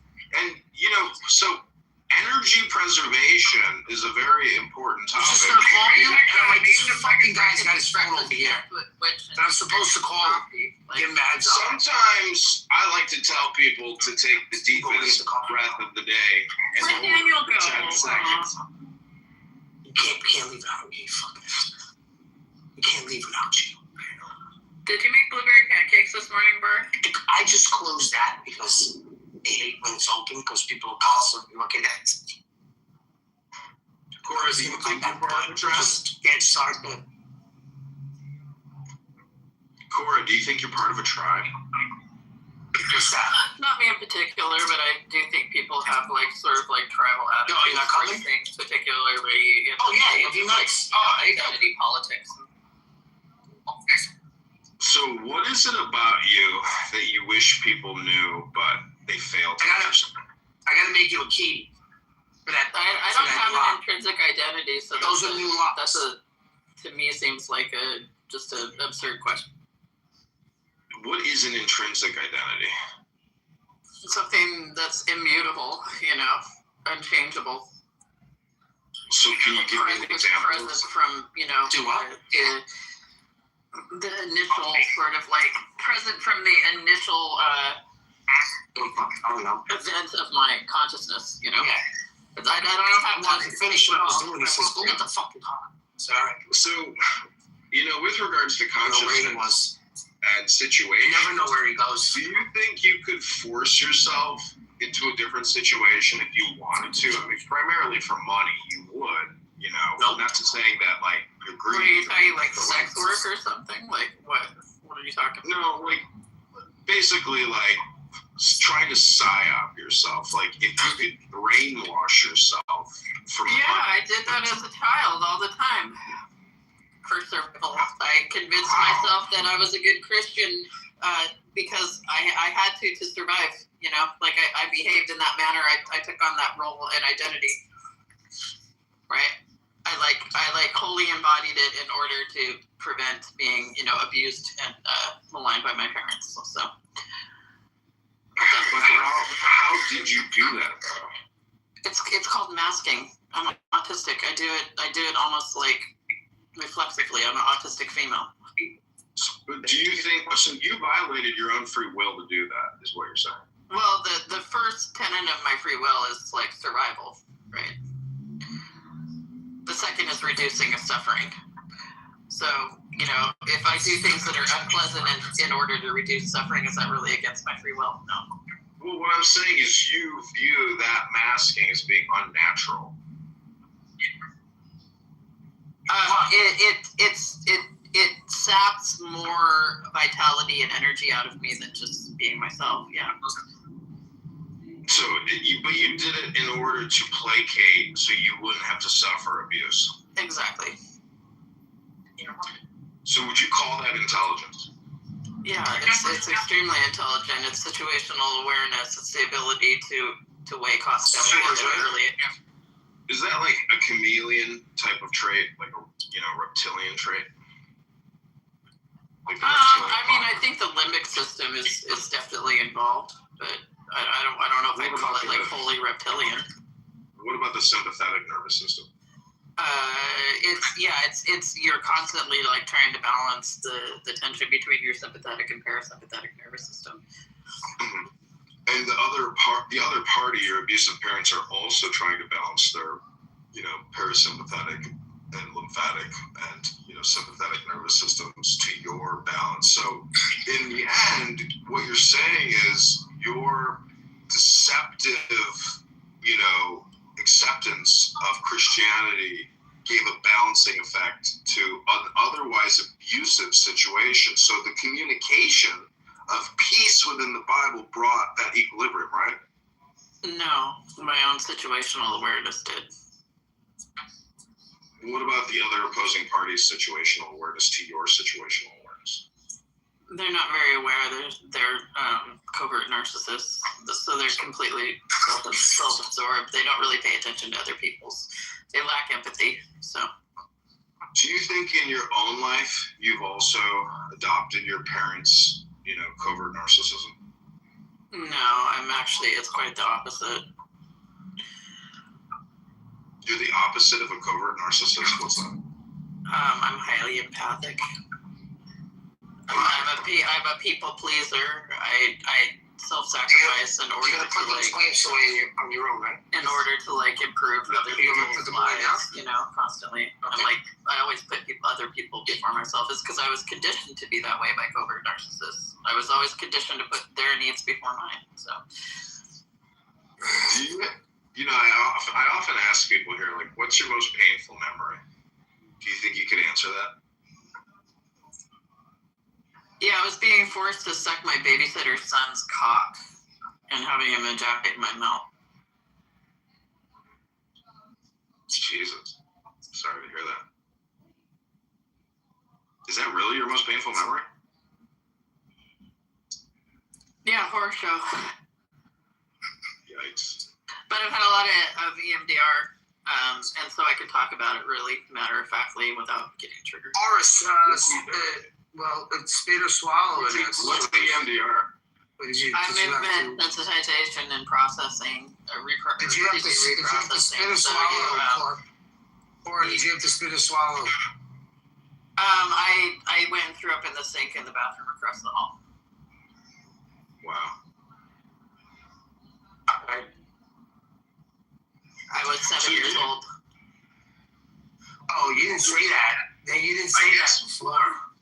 I guess what I'm asking, or not even asking, but do you think books can be therapeutic? Yeah. Kind of like you can read some books that are I like reading the book of I won't write the Bible out wholesale. I love the book of Ecclesiastes, Because do you think the Hegelian dialectic can, basically reprogram and create new, traits within your personality for therapeutic purposes? What are you talking, CBT or something, or DBT? No, just there's literally dialectical behavioral therapy. Yeah, that's what I mean. Yeah.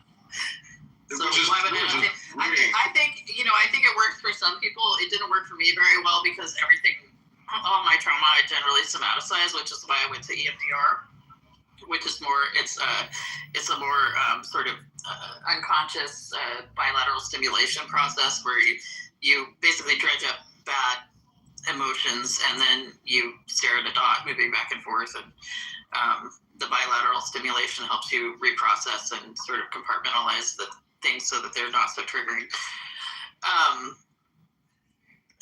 It's almost like hypnotizing yourself, which I'm sure you enjoy.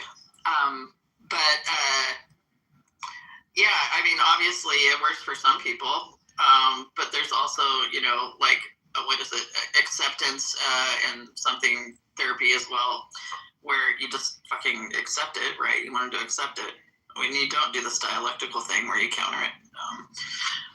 It just depends on the person and what their nervous system responds to.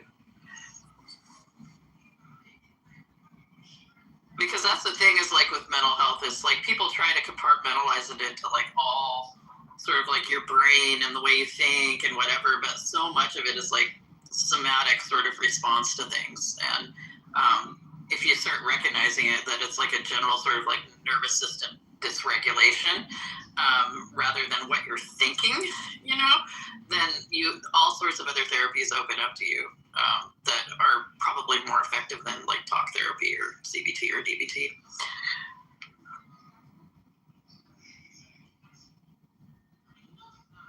What about TM, like transcendental meditation, just mantra recitation? I think that works for some people. I mean, I don't know. It depends. Again, it's I think it's a method of like regulating. So yeah, it could probably work. People don't recognize that that's what they're doing is regulating their nervous systems. Well, sorry to hear about the abuse you suffered. What kinks have you developed since the abuse? I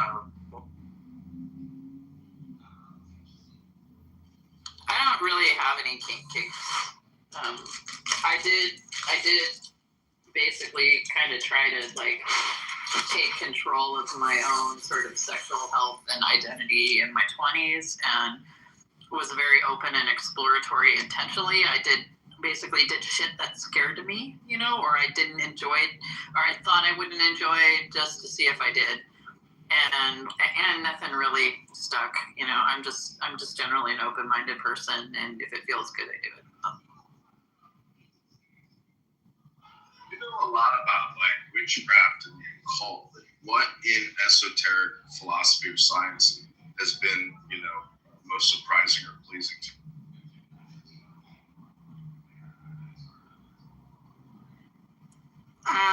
I'm eating right now, but I'll have to think about that for a while.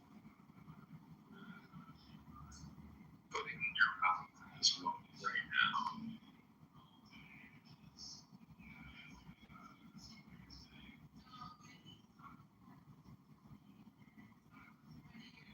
So in the military, when they speak about getting assaulted,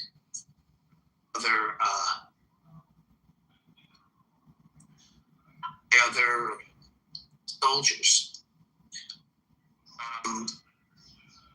part of the training is that they don't fight back, so that they'll survive. Yeah, women are conditioned to do that from like youth. Well, it's almost protocol.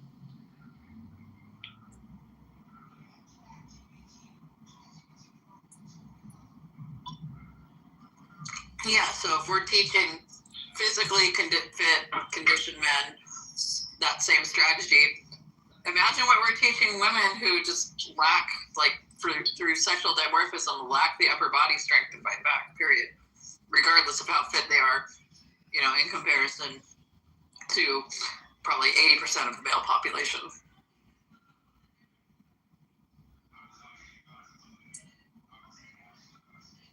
I think the chances are higher of you actually killing him when he's done if you don't fight back. I mean, if I have access to something, he's gonna end up with a fucking key in his eye or something. But I'm gonna be damn sure that whatever I do incapacitates him, so I can like flee. Well, that's what I mean. It would have to be like you waiting for the right moment. Exactly. Because you only have one chance. Yeah, women, if they do fight back, it has to be like extreme and violent, because you have to absolutely incapacitate the man. If you just wound them in a way that they're still functional, that just escalates the amount of harm that's going to come to you. Yeah.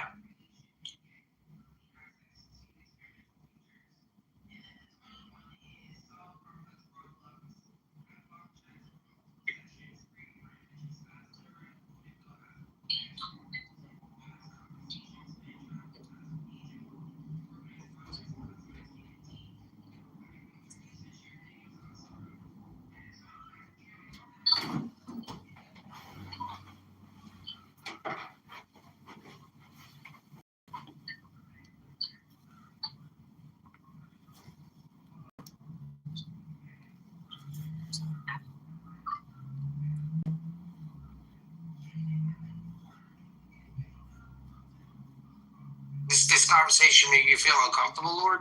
Who's this guy in the audience? What's up, Tim? Hey, what's up, Greg? What are you doing, Tim? Just out taking dogs for a walk.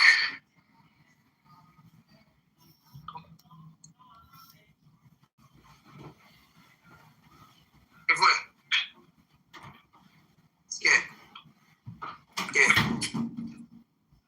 El carro.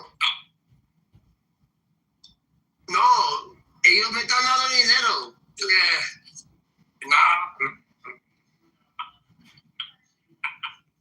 No estoy usando cash.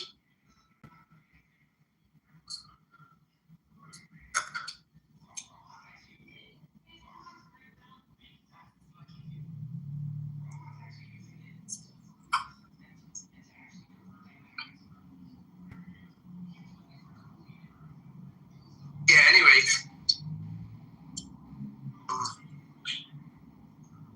Well, yeah. Exactly.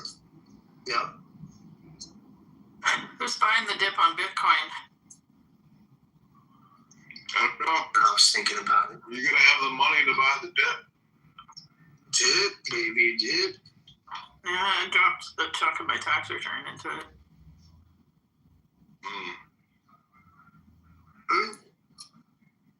It's interesting. So Cora, I know you're into that kind of stuff. Cora, back to the trans issue. You know, I went to There is no trans issue. Well, I went to a Jewish synagogue one time, and they have these women that present as men.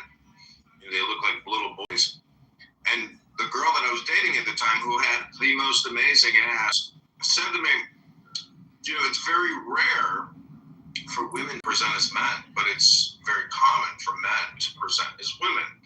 And I think it's because it's a lot easier for a man to present as a woman as opposed to a woman to present as a man. Because even in modern, trans medicine, it's a lot harder and more dangerous for female to male transition, simply because our bodies aren't meant to accommodate male-sized sort of vocal cords.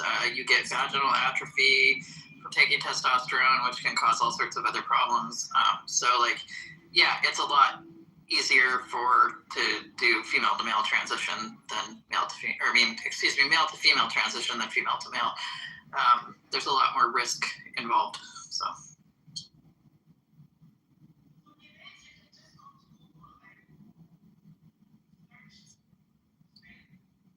It's interesting.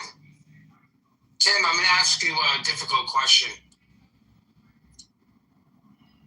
Okay, go ahead. Since you're an atheist, I think it wouldn't be that difficult. Yeah.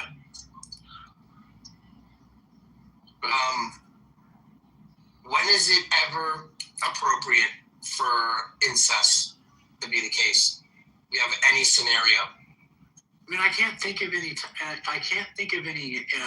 off the top of my head that are like would make it appropriate. Like I can't. I'm sure if I thought about it, you know, maybe if you're like down to the last 2 people on Earth, and you're like you're afraid that you're going to have some type of, if you all die, there's going to be no way to keep, if your goal is to keep the population on the Earth or to keep your family going, I suppose at that point you may think about something like that. But I just don't really think in general that it's a good idea.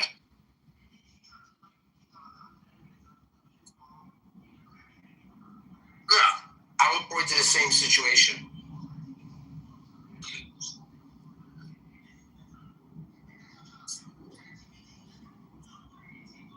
Well, I mean, I wouldn't say last 2 people on Earth. Like, it's more. I mean, if you're the last 2 people on Earth, if you and race is doomed anyway, you've got founders effects problems. There's no way that 2 people could populate the Earth. Yeah. But if you're talking like a small, like a small population, you're going to end up with, you know, you can't, like, statistically, there's no way to avoid, you know, you'll end up with some sort of founder's effect. There's, you know, at some point you'll get back to a certain level of genetic diversity. But like, I'm thinking more of like if you watch some sci-fi where they have like a limited number of people on a intergalactic or interstellar ship where they're like trying to organize like biologically who gets to like breed with who and marry who, and so in order to minimize, but it's like almost impossible to. Yeah, but then at that point, it seems like you're just like, it's because you have different goals at that point, right? The goal is like, we're trying to stop extinction. So we're compromising the idea of like a short-term temporary problem. Trying to persist the population long enough to get to a colonizing planet. Yeah. It just seems to me like from like a normative stance, like it's not a good idea to have incestuous relationships because there's power dynamics. There's all sorts of things. Yeah, that's what I was saying. Play with that. From the social conditioning, I don't think it's possible to engage in it, no matter how much you feel like it's fine, without some level of trauma. You know. Yeah, there's been a lot of criticism lately of the. I don't know if you would call that. If you're marrying your cousin, is that incestuous? Like in the same way that like there's a father knocking up their daughter? Like no, like as far as level of risk, I think the differential is something like 0.0125 chance of like repeating, you know, negative genetic factors, but it's like when you get to like something when you point to like Charles V, right? The famous Habsburg king, who was like more inbred through cousin and niece uncle marriages than brother sister. He was like at a 0.24 when like brother sister. But if you like, doesn't it compound if you can take? Doesn't it compound like? Yeah, that's what it had. Go cousin. Yeah. Yeah, it compounded to the point that it was worse than a brother and sister. Yeah. Yeah, that's what they're saying within the Muslim population, that like the top 5 lowest like IQ populations are heavily correlated with that with Muslim population because they have a lot of cousin marriage. There's a family in Turkey, and I don't know if this has anything to do with cousin marriage. I should look into it. Where like the children have actually reverted to quadrupedalism. Oh, like they're not. Wild. Well, there's also the rat people, Muslims that look like rats. I think they may be smaller, they may be Pakistani, but there's like an even subset of smaller ones that they like literally inbreed themselves, and their faces look like rat faces. You can look it up. But the problem is too, it drives their IQ down, right? And then it drives them to the point where they're hovering about 85, 86, 87 IQ. It's the same as the there's a way. Kentucky, they were just too dumb to quit the incest, right? Like it's. But wait a second. There's a way to systematically get out of any of this if there was one main family left, and let's just say this family was of all ages, and it was first cousins and brothers and sisters, and then cousins and and then second cousins, right? You run a lot of genetic risk. I mean, you might be able to endure, but there'd be a lot of like problematic sort of like even things like for a long time. No, think about this. For a long time, let me give you Catalina Island, right? The people on Catalina Island, when they were more isolated, they actually had a founder's effect sort of. It was very benign, but they had an inverse secondary incisor and canine tooth, right? Okay. So you could tell if someone was from fucking Catalina if they had that tooth thing going on. And that was all founder's effect. It was just because of the small population on Catalina Island and like a couple generations of like inbreeding, like. But you know, it would if you had like an ultimate like sort of super genetically, hyper genetically diverse family with like absolutely low sort of genetic diseases, right? You still run some level of risk. Like it's, you know, it's going to happen. All right, there's a systematic way though that you can risk less. You have less risk. Yeah, you'd have to genetically test everybody. Dog, can you fucking let me finish a sentence? Yeah, Cora, go. It was the spaceship scenario I was talking about. You'd have to genetically test everything. Okay. So I think there's a way to do it if everyone is a child with every other person. And obviously this would have to be systematically. So if you and I had a child, then you would have to have a child with Tim. And I would have a child with Tim's wife, and then so on and so forth. So that eventually the gene pool will be mixed, not completely fixed on a specific gene, whether we tested it or not. Well, that's in situations like this, we're probably not going to have the means to test DNA. Okay, that's not all a single family, though. I'll be back in a bit. But, bye, Tim. Hey Megatron, what am I watching? Oh my God, it's so good. Okay, I'll stick with it. Yeah. What was the name of it again? Blink Twice. Blink Twice. They're all in a commune kind of setting, getting high. Oh, it's got to get in there. It's getting there? No. It's cool. Blink Twice. Yeah, it's a great movie. All right, I'm watching it. Keep watching it. You haven't gotten to the good part yet. Okay. Wait till you get to the juicy part. Waiting for the juice. Yeah, I gotta go take a shower and take care of my scars and stuff. So I might see you later. Cora, before you go, can I read you one page from this new book I bought? What is the book? It's called. Oh, that reminds me. Can I pay you to read my book on Clubhouse?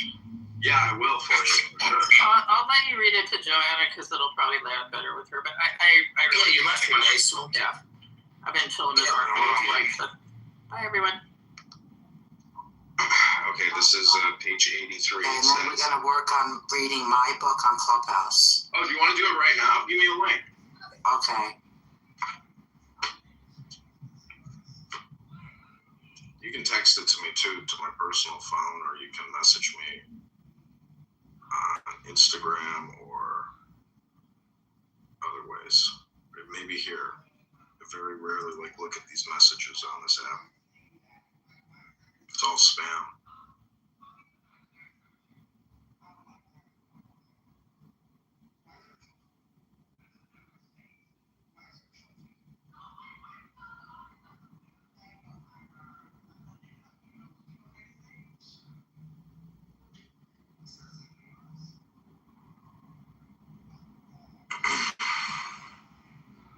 So if you click the YouTube link above, you'll see a YouTube live stream of a Clubhouse room going on right now. It's nothing important, but I'm going to update it to my office.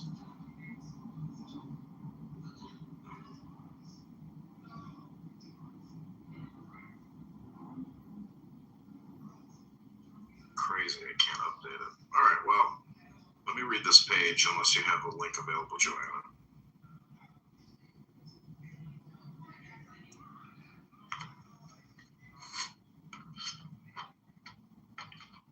Okay, this is page 83, it would be a mathematical demonstration of the infinite. It would be the infinite finite, the unknown known, the immeasurable measured, the indicible named. That is to say that dogma could only cease to be absurd in the eyes of reason to become, in the eyes of faith, science. Reason and good sense in one. The most monstrous and the most impossible of all absurdities remain the objections of dissent. The Jews, our fathers in religion, reproach us with having attacked the unity of God, with having changed the immutable and eternal law with adoring the creature instead of the Creator. These heavy reproaches are founded on the perfectly false notion of Christianity. Our God is the God of Moses, unique, immaterial, infinite God, sole object of worship and ever the same. Like the Jews, we believe him to be present everywhere, but as they ought to do, we believe him living, thinking and loving in humanity, and we adore him in his works. We have not changed his law, but the Jewish Decalogue is also the law of Christians. The law is immutable because it is founded on the eternal principles of nature, but the worship necessitated by the needs of man may change and modify itself, parallel with the changes in men themselves. This signifies that the worship itself is immutable, but modifies itself as language does. Worship is a form of instruction. It is a language. One must translate it when nations no longer understand it.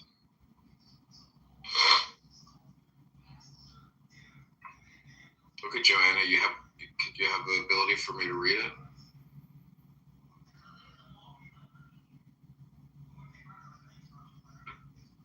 Hello?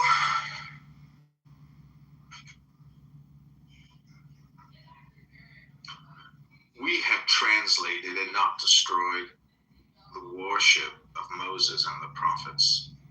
In adoring God in creation, we do not adore the creation itself. In adoring God in Jesus Christ, it is God alone whom we adore, but God united to humanity. In making humanity divine, Christianity has revealed the human divinity. The God of the Jews was inhuman because they did not understand him in his works. We are then more Israelite than the Israelites themselves. When they believe, we believe with them, better than they do.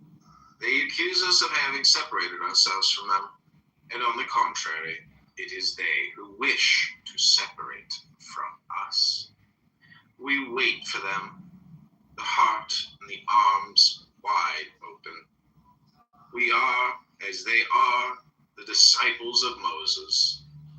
Like them we come from Egypt, and we detested slavery, but we have entered into the promised land, and they obstinately abide and die in the desert. Mohammedans are the bastards of Israel, or rather they are his disinherited brothers like Esau. The belief is illogical, for they admit that Jesus is a great prophet, and they treat Christians as infidels. They recognize the divine inspiration of Moses, yet they do not look upon the Jews as their brothers. They believe blindly in the blind prophet, the fatalist Muhammad, the enemy of progress and liberty. Nevertheless, do not let us take away from Muhammad the glory of having proclaimed the unity of God among the idolatrous Arabs.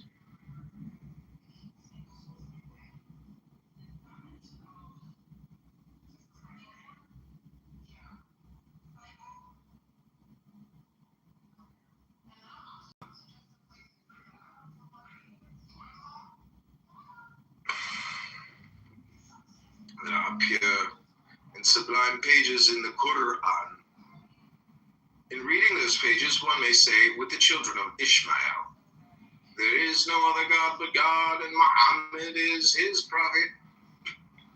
There are 3 thrones in heaven for the 3 prophets of the nations, but at the end of time, Muhammad will be replaced by Elias. The Muslims do not reproach the Christians, they insult them. They call them infidels and giors. It is to say, dogs. We have nothing to reply to them. One must not refute the Turks and the Arabs. One must instruct and civilize them. Remain dissident Christians, that is to say, those who, having broken the bond of unity, declare themselves strangers to the charity of the Church. Greek Orthodoxy, that twin of the Roman Church, which has not grown greater since its separation, which counts no longer in religion, which since Photius has not inspired a single eloquence, is a church become entirely temporal, whose priesthood is no more than a function, regulated by the imperial policy of the Tsar of all, the Russias. Curious mummy of the primitive church, still colored and gilded with all its legends and all its rites, which its popes no longer understand, the shadow of a living church, but one which insisted on stopping when that church moved on, and which is now no more than its bloated out and heedless silhouette. Then the Protestants, those eternal regulators of the anarchy, who have broken down dogma, and are trying always to fill the void with reasonings like the sieve of the Danaids, these weavers of religious fantasy, all of whose innovations are negative, who have formulated their own use, an unknown calling itself better known, mysteries better explained, a more defined infinite, a more restrained immensity, a more doubting faith, those who have quintessentialized the absurd, divided charity, taken acts of anarchy for the principles of an entirely possible hierarchy, those men who wish to realize salvation by faith alone, because charity escapes them, and who can no longer realize it, even upon the earth, for their pretended sacraments are no longer anything but allegorical memories. They no longer give grace. They no longer make God seen and touched. They are no longer, in a word, the signs of the almighty power of faith, but the compelled witnesses of the eternal impotence of doubt. Ooh, we got Buttercup here. She's come in for her interview. I knew I'd catch you, Buttercup. I caught your vanity. I'm reading a book by Alifa Levi. It's called The Key of the Mysteries. So, Buttercup, I like reading books. I'm wondering if you would ever read a book to create an audiobook, either something you wrote or AI wrote, or Benny Morrison. You love to always go back to your. To me, I wonder if you could answer this question: what is in these secret IDF files that, in your opinion, are so controversial? Because to me, they're just war chronicles of people fighting. And you seem to think that they're secret, but there's no secret when it comes to war. It's like a violent, bloody struggle of survival of people individually competing to kill each other, which is horrible. But there's these immutable laws of countries and cliques or tribes, and unfortunately, violence and war. Yikes, Buttercup. What are we gonna do? They seem to be consistent and status quo, so yikes. Sucks, right? But a lot of things suck. She left. Buttercup left us. She wouldn't rise to the occasion. She is what we call a coward. Joanna, do you have it? Or shall I keep reading? It's in the chat. What's the name of it? The Art Appraiser. I think it's just a sample, so it's just the first.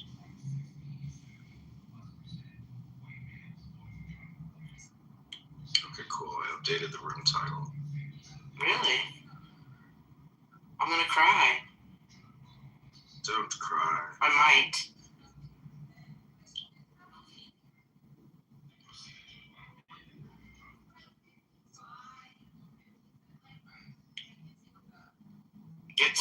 on Kindle. Nina Palmer. Oh my God. Wow. It's me. What? It's one of my books.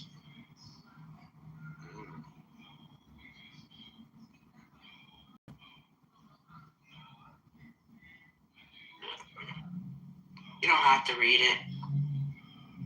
Okay, I'm going to read chapter 2, Mrs. Levi. No, I like chapter 1 better. Okay, you want chapter 1? Your choice. Yeah. Okay, this is Iris Pace. Yes. By Nina Palmer, the art appraiser. Iris woke up early to get to the train on time. Do you have a way to record this, actually? No. Do you have another cell phone that you can, like, hit record? Yes. I can do that. Okay, let me know when you're ready. Because I want you to take this recording and upload it to Audible. Just that one page? Yeah, it'll be the sample, so people can, like, preview it. Okay, hold on. And if we ever make a sale, I want you to send me $10. Okay, no problem. 10, not 11, 10, not 9. For bonus show alone. But I need you to create like a hard copy file.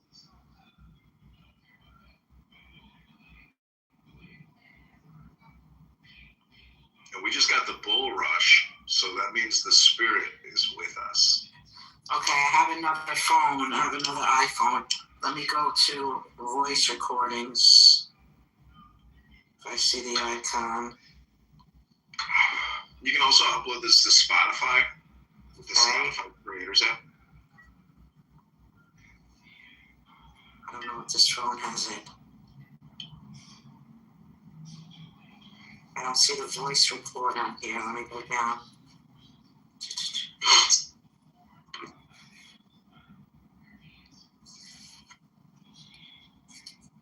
Voice memo. Okay, allow. It's recording. 3, 2, 1, go. This is The Art Appraiser by Nina Palmer. Read by John Kitover. This is chapter 1, Iris Pace.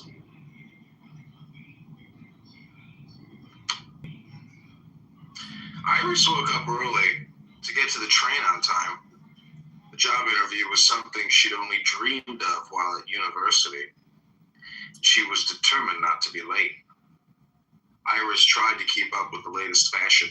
Today she wore a blue dress with buttons down the front, fitted jacket over it, and her beige bowler hat. She slipped into her new shoes, and looking in the mirror, she felt suitably dressed for the occasion. Iris stepped onto the streets of Berlin, where she always felt a great sense of pride. Berlin was steeped in culture. People came from all over Europe to see performances in the theater, to explore the nightlife and cabarets. Iris got on the train and took the empty seat next to the door. She was not sure what she would be asked on the interview, nor did she know what the position actually required. She adjusted her hat, trying to pass the time. Lately, she'd avoided newspapers, so she left the one next to her unread.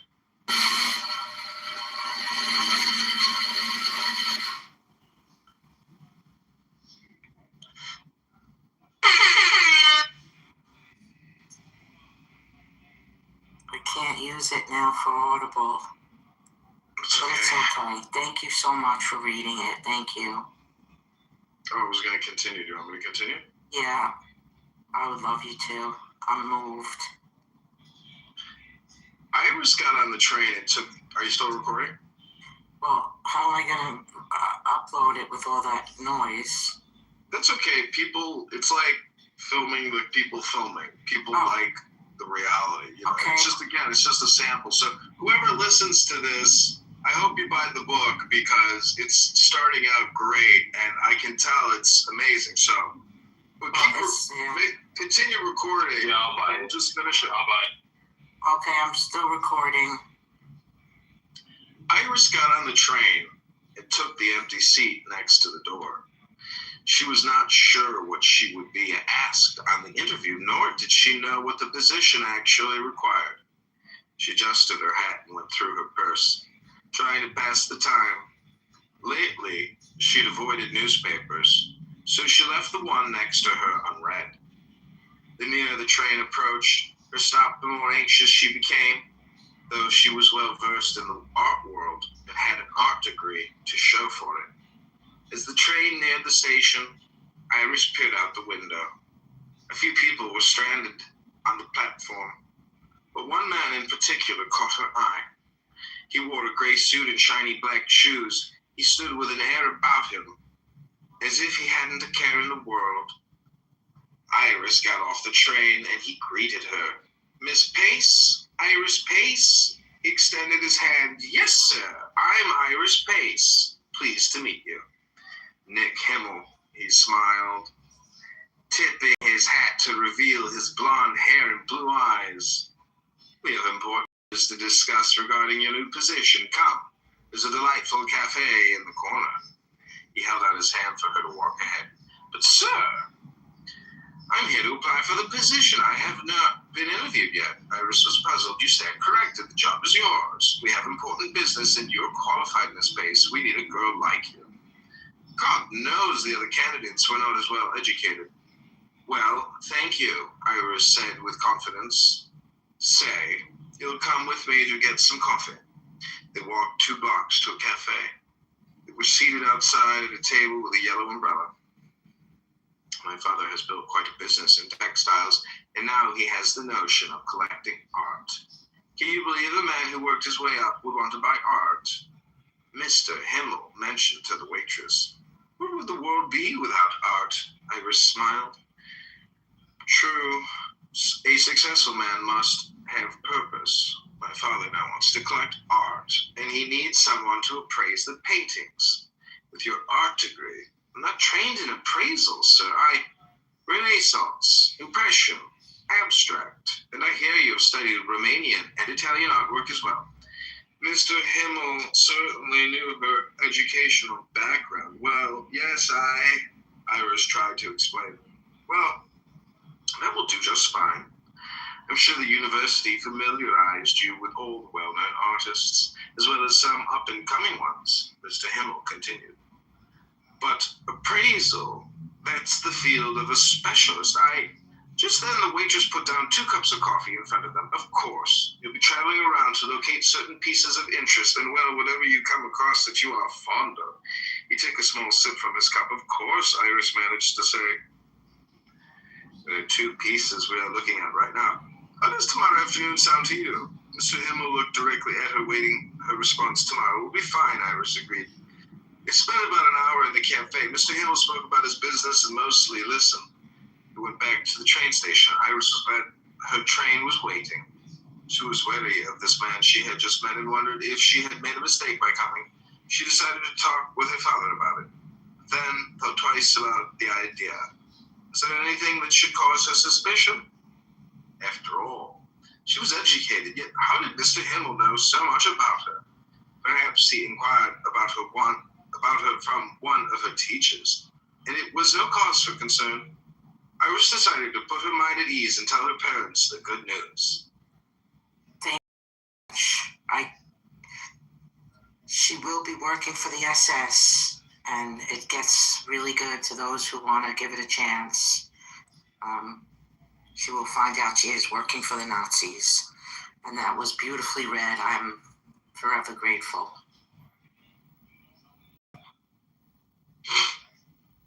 Okay, that's by Nina Palmer, The Art Appraiser, Chapter 1, Iris Pace. So I'm also putting this on in a clubhouse room, so I'll send you a link to that. Okay. I'm honored that you read that. I know it sounds a little funny, but it gets better.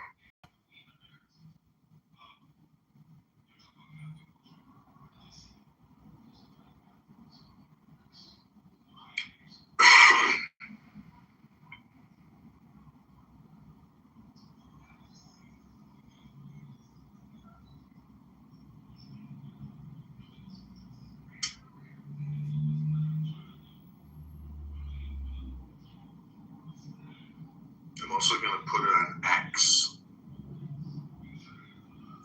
Wow.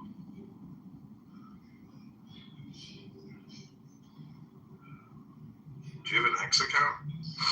No, not anymore. Well, if you get one, you can share the link that I'm putting up. Okay.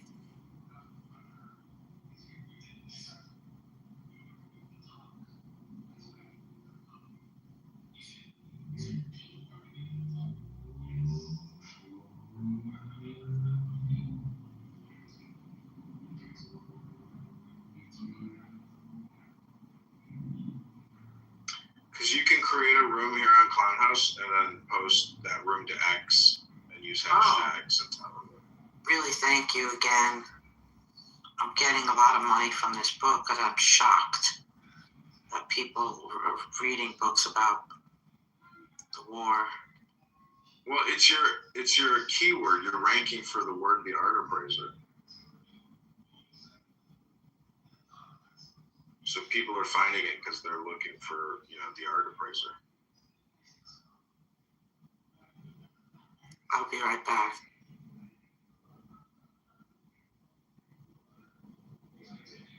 This has been The Art Appraiser by Nina Palma. We just read chapter 1, Iris Pace, a young girl who is going to a job interview, takes the train and gets offered the position on the spot.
Give you a slice.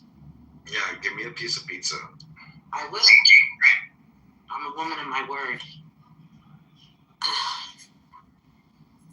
Yep. She's working for the Nazis. She's working to the limit.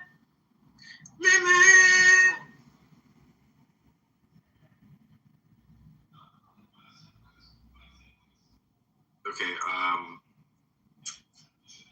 gonna change the room title.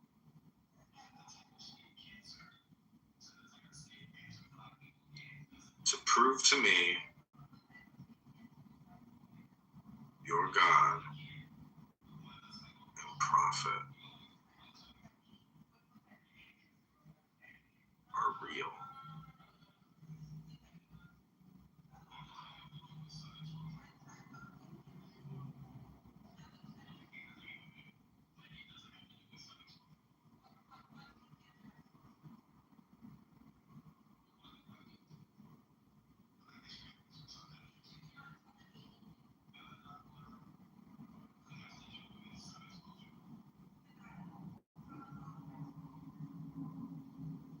Okay, invite people to the room. I've updated the title and the link. Joanna, check out my YouTube channel. Subscribe to it. I'm wearing a new country western hat that I got on eBay. It's a giant white cowboy hat. It is a Scala western style hat. It's pretty dope. It's extra large. It's like painted or something to put a glaze on it or something to make it hard. I know you love, what's big and hard.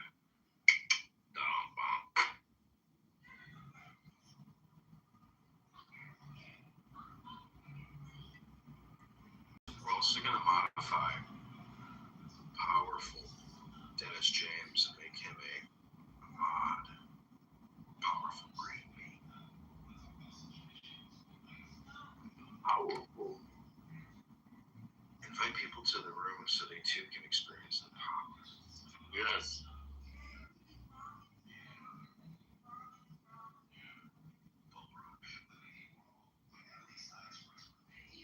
الو نوها الان برا خیلی تنگ شده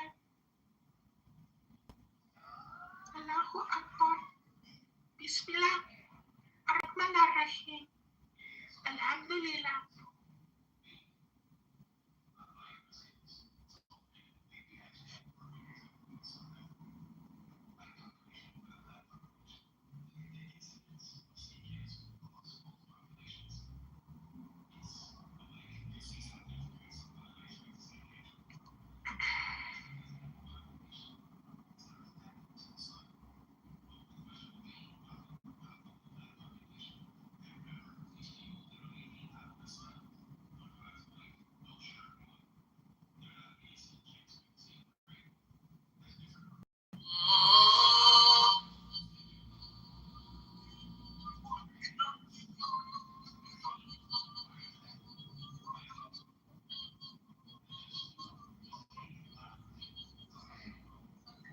Okay, now is a good time to invite people to the room. Click at the top, hit the share button, invite people to the room. Take your little finger and click, click, click, click, click, click, click, click, click, click, click, click, click, click.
Okay,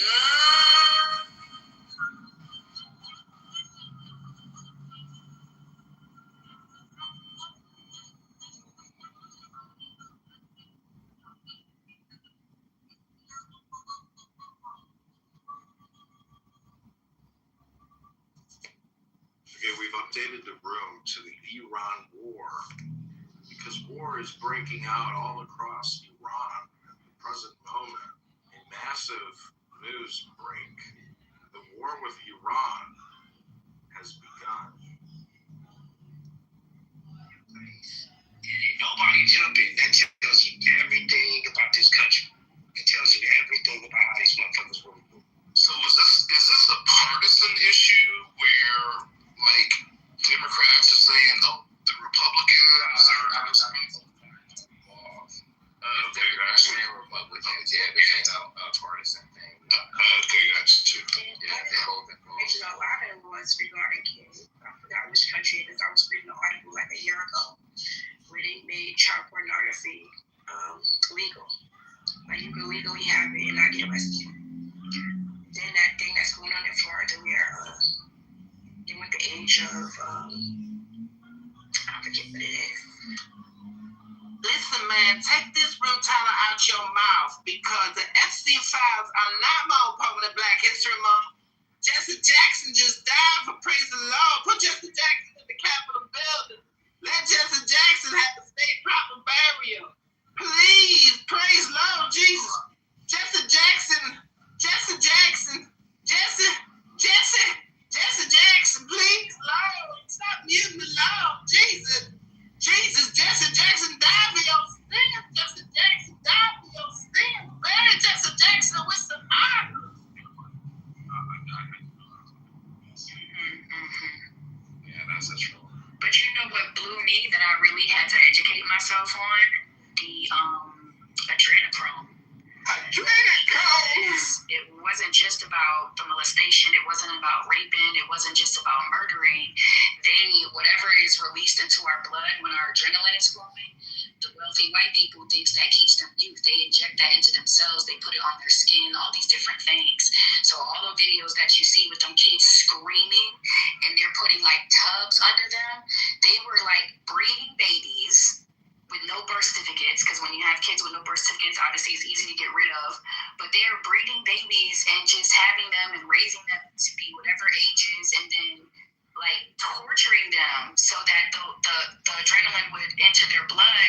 Please just look the shit up. It's called adrenochrome. Hello.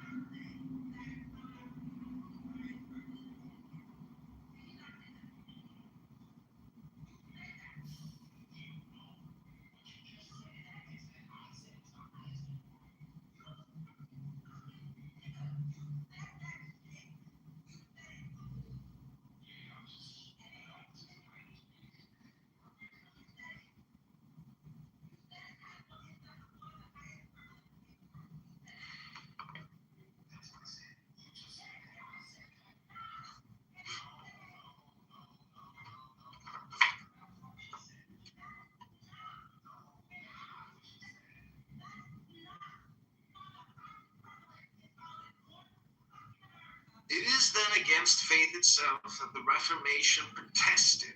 Protestants were right only in their protest against the inconsiderate and persecuting zeal which wished to force consciences. They claimed the right to doubt, the right to have less religion than others, or even to have none at all.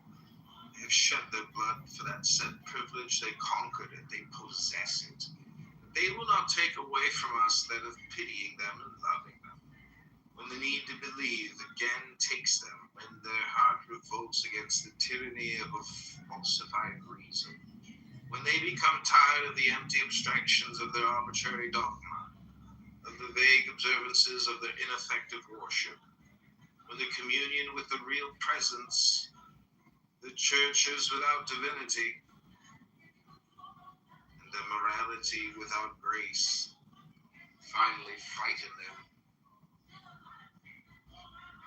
are sick with the nostalgia of God.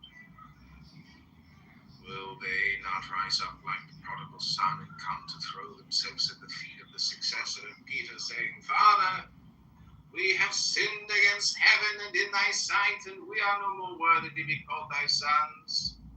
Count us among the humblest of thy servants. We will not speak of the criticism of Voltaire. The great mind was dominated by an ardent love of truth and justice, but he lacked the rectitude of heart to which the intelligence of faith gives. Voltaire could not admit faith because he did not know how to love.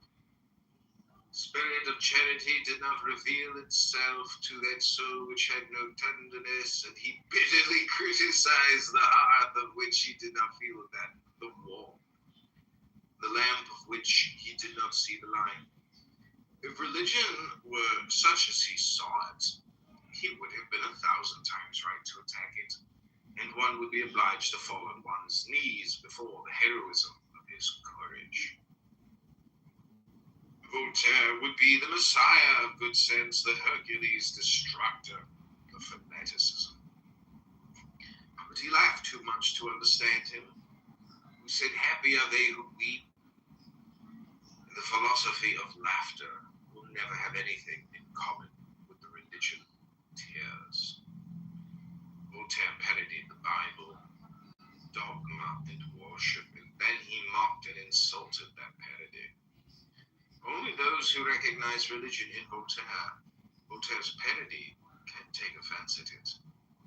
The Voltairians are like the frogs in the fable who leap upon the log and then make fun of royal majesty. They are at liberty to take the log for a king. They are at liberty to make once more that Roman caricature of which Tertullian once made mirth, that which represented the God of the Christians under the figure of a man with an ass's head. Christians will shrug their shoulders when they see this knavery, pray God for poor ignorance who imagine that they insult them. And the Count Joseph de Maistre, after having in one of his most eloquent paradoxes represented the hangman as a sacred being, permanent incarnation of divine justice upon earth, suggested that one should raise to the old man of Ferney a statue executed by the hangman. There is depth in this thought. Voltaire, in effect, also was in the world of being at the same time providential and fatal, endowed with insensibility for the accomplishment of his terrible functions. He was in the domain of intelligence a hangman, an exterminator armed with the justice of God himself. God sent Voltaire. Between the century of Bossuet and that of Napoleon, in order to destroy everything that separates those two geniuses and to unite them in one alone, he was the Samson of the spirit, always ready to shake the columns of the temple. But in order to make him turn in spite of himself, the mill of religious progress, Providence made him blind of heart.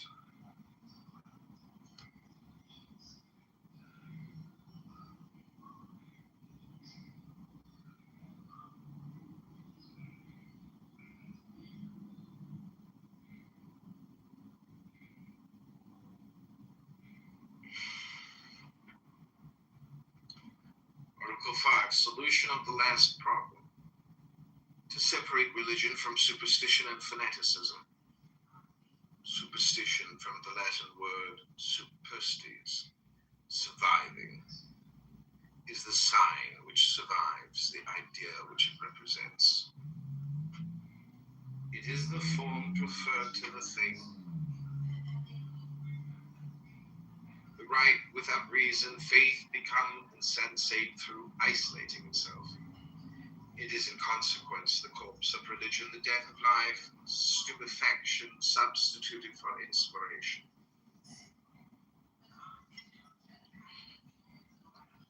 Fanaticism is superstition, be compassionate. Its name comes from the word fanum, which signifies temple. It is the temple put in the place of God. It is the human and temporal interest of the priest substituted for the honor of priesthood. The wretched passion of the man exploiting the faith of the believer. In the fable of the ass loaded with relics, La Fontaine tells us that the animal thought that he was being adored. He did not tell us that certain people indeed thought that they were adoring the animal. These people were the superstitious. If anyone had laughed at their stupidity, he would very likely have been assassinated. For from superstition to fanaticism is only one step. Superstition is religion interpreted by stupidity. Fanaticism is religion serving as a pretext to fury. Those who intentionally and maliciously confound religion itself with superstition and fanaticism borrow from stupidity its blind prejudices, and would borrow perhaps in the same way from fanaticism its injustices and angers. Inquisitors or septembrisors, what matter names? The religion of Jesus Christ condemns, and has always condemned, assassins.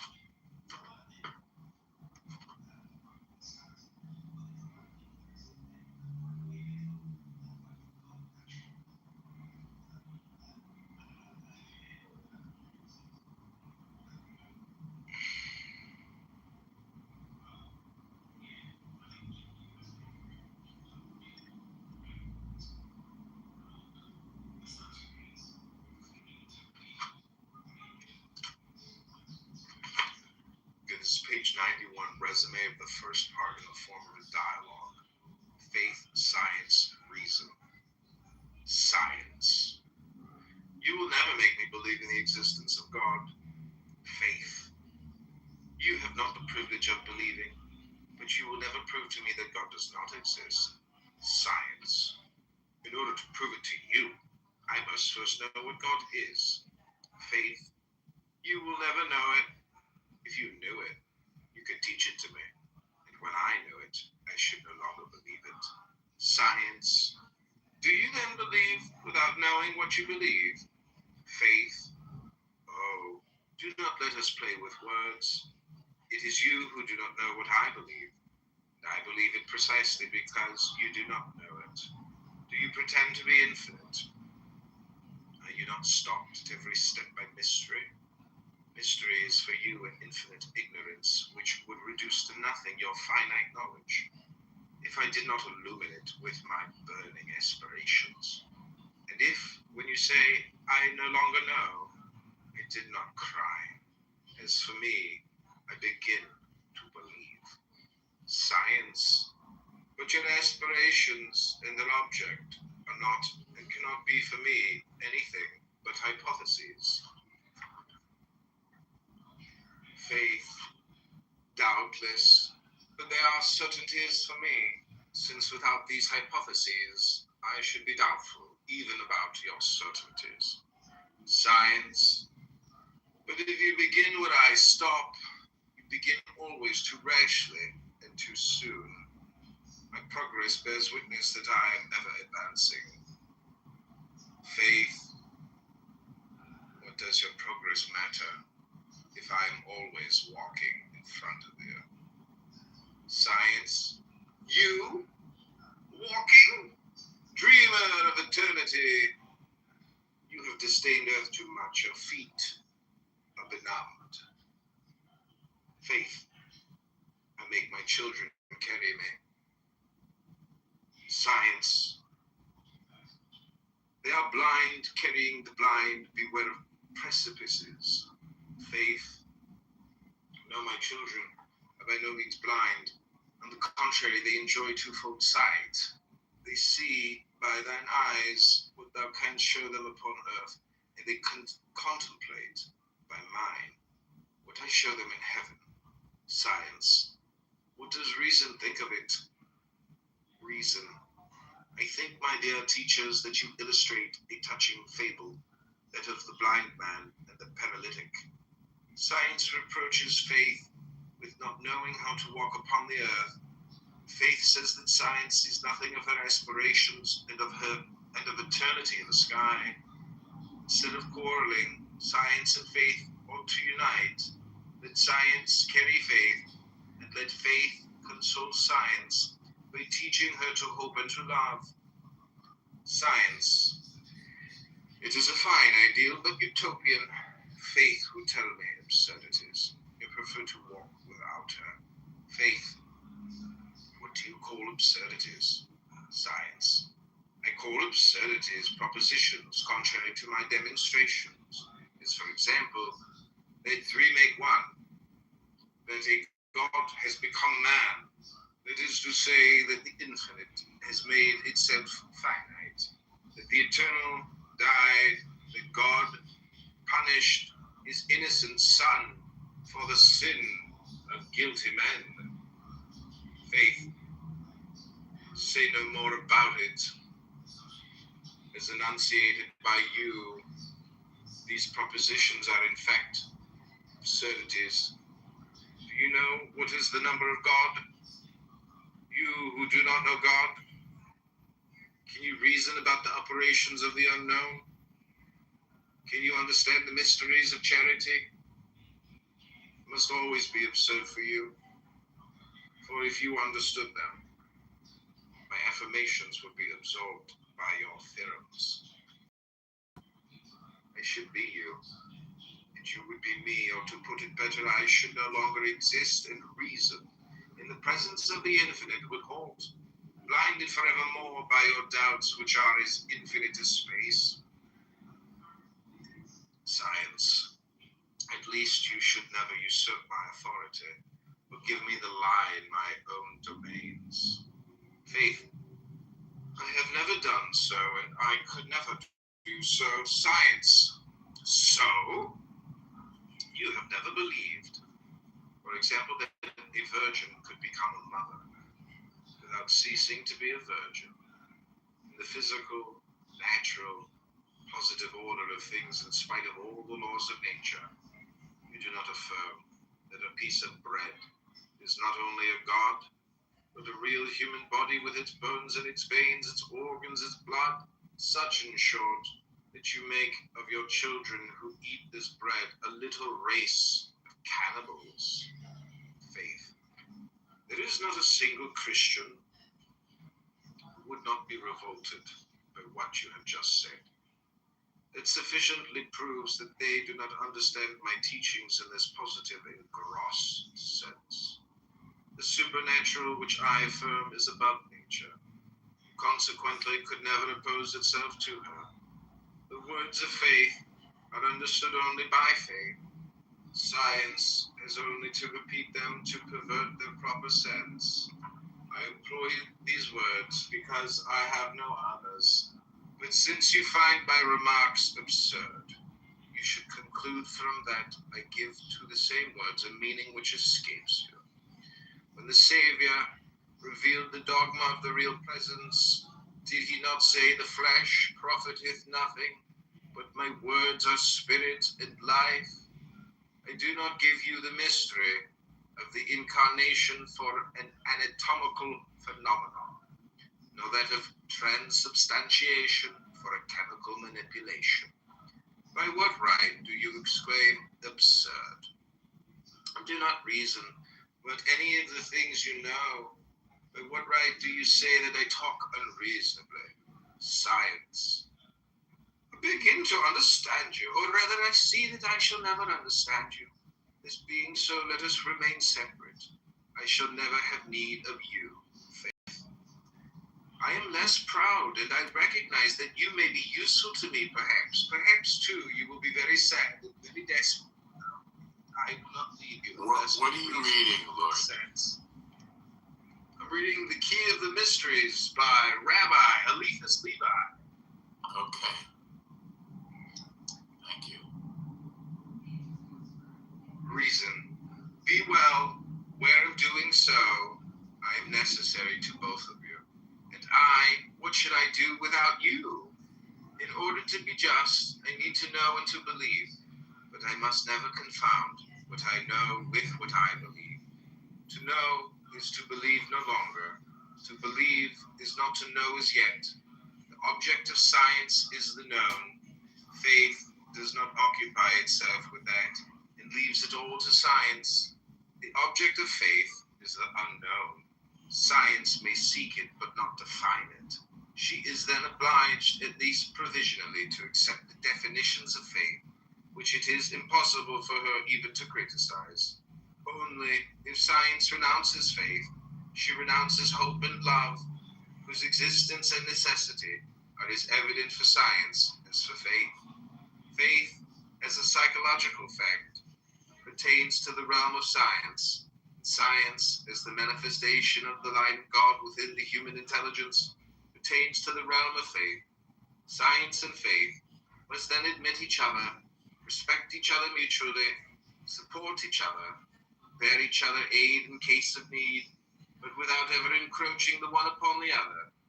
The means of uniting them is never to confound them, never can there be contradiction between them.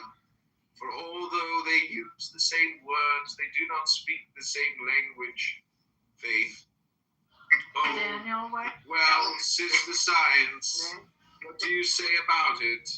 Science, I say that we are separated by a deplorable misunderstanding, and that henceforth we shall be able to walk together. Why are we talking about politics? Do you wish to attach me? Why are we talking Should I about be politics? Jewish, Catholic, Mohammedan, or Protestant? We're done. Faith. Stopping point. You will remain science, and you will be universal. Science, that is to say That was a Catholic. good period right there. Stop. If I understand you correctly, but what should I think of the different religions? Faith, but what should I think of the faith? Judge them by their works, seek true charity, and when you have found her, ask her to which religion she belongs. Science, it is certainly not that of the Inquisition and of the authors of the massacre of Saint Bartholomew. Faith, it is to that of Saint John the Almoner, of Saint Francois de Sales, of Saint Vincent de Paul of Fenelon, and so many more. Could you start over? I missed the first part. Could you start over, please? No, Norm. Just stop it. Stop being a dick. Isn't it amazing we got to say Bartholomew and then St. John? I mean, it's amazing how we're named. Like, you know, there's a reason why I'm called John. And it's not just because of Christianity, because John in Greek means Hermes. And Bartholomew, aka Barth, aka, you know, Megatron. See, Transformers is the perfect metaphor. His name isn't Bartholomew. I know it is. Let me ask you a question, Cora. Besides talking all the time, do you know how to breathe? Yeah, I know how to breathe better than most people. I didn't know there was a competition. Is that I'm a what trained for? singer. I would put my tongue up her nostrils. That's what I would do. I'm a trained breather. You're a fucking mouth breather, Norm. No, I Hey, just feel John, like I don't do sweetheart. that. John, don't do that. Excuse me, Cora, don't do what?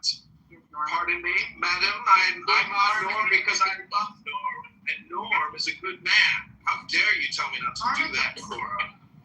Don't be Don't so you know the nasty, chain of Cora. succession for green beaning? I green beaned you, Cora. I green bean everybody. So, you know, why don't you learn to breathe instead of learning how to talk all the time? Hello? Hello? Not a bad suggestion. A word for the wise. Spiritus. Breath. How do you say breath in Hebrew, Elnor? I don't remember. Ruach. Oh, yes. What does ruach mean to you, Cora? Well, Ruach breathed the spirit of life into Adam. That's how I remember it. Yeah, it's the breath of Sophia. Sophia. Oh, beautiful girl, great girl named Sophia. Wow, what a beauty. I know a beautiful Jewish girl named Sophia. Also a beauty. But in, you know, Turkey or whatever, in Istanbul, isn't it called the Mosque of Sophia? Doesn't it mean like the Rose Mosque? Or something? Hagia Sophia. Hagia Sophia. I was there recently. They took Byzantine church. They took a Constantine or Constantinople era Orthodox church and turned it into a big mosque. It's right across from the Blue Mosque, which was also a church. They didn't destroy it though, which they sometimes do. They just hung banners over the pictures of saints, Jesus and Mary. Banners with Arabic lettering on them. Well, it's called the Torah. The Torah. Lauren, check your DMs. Okay. What about Torah, Megatron?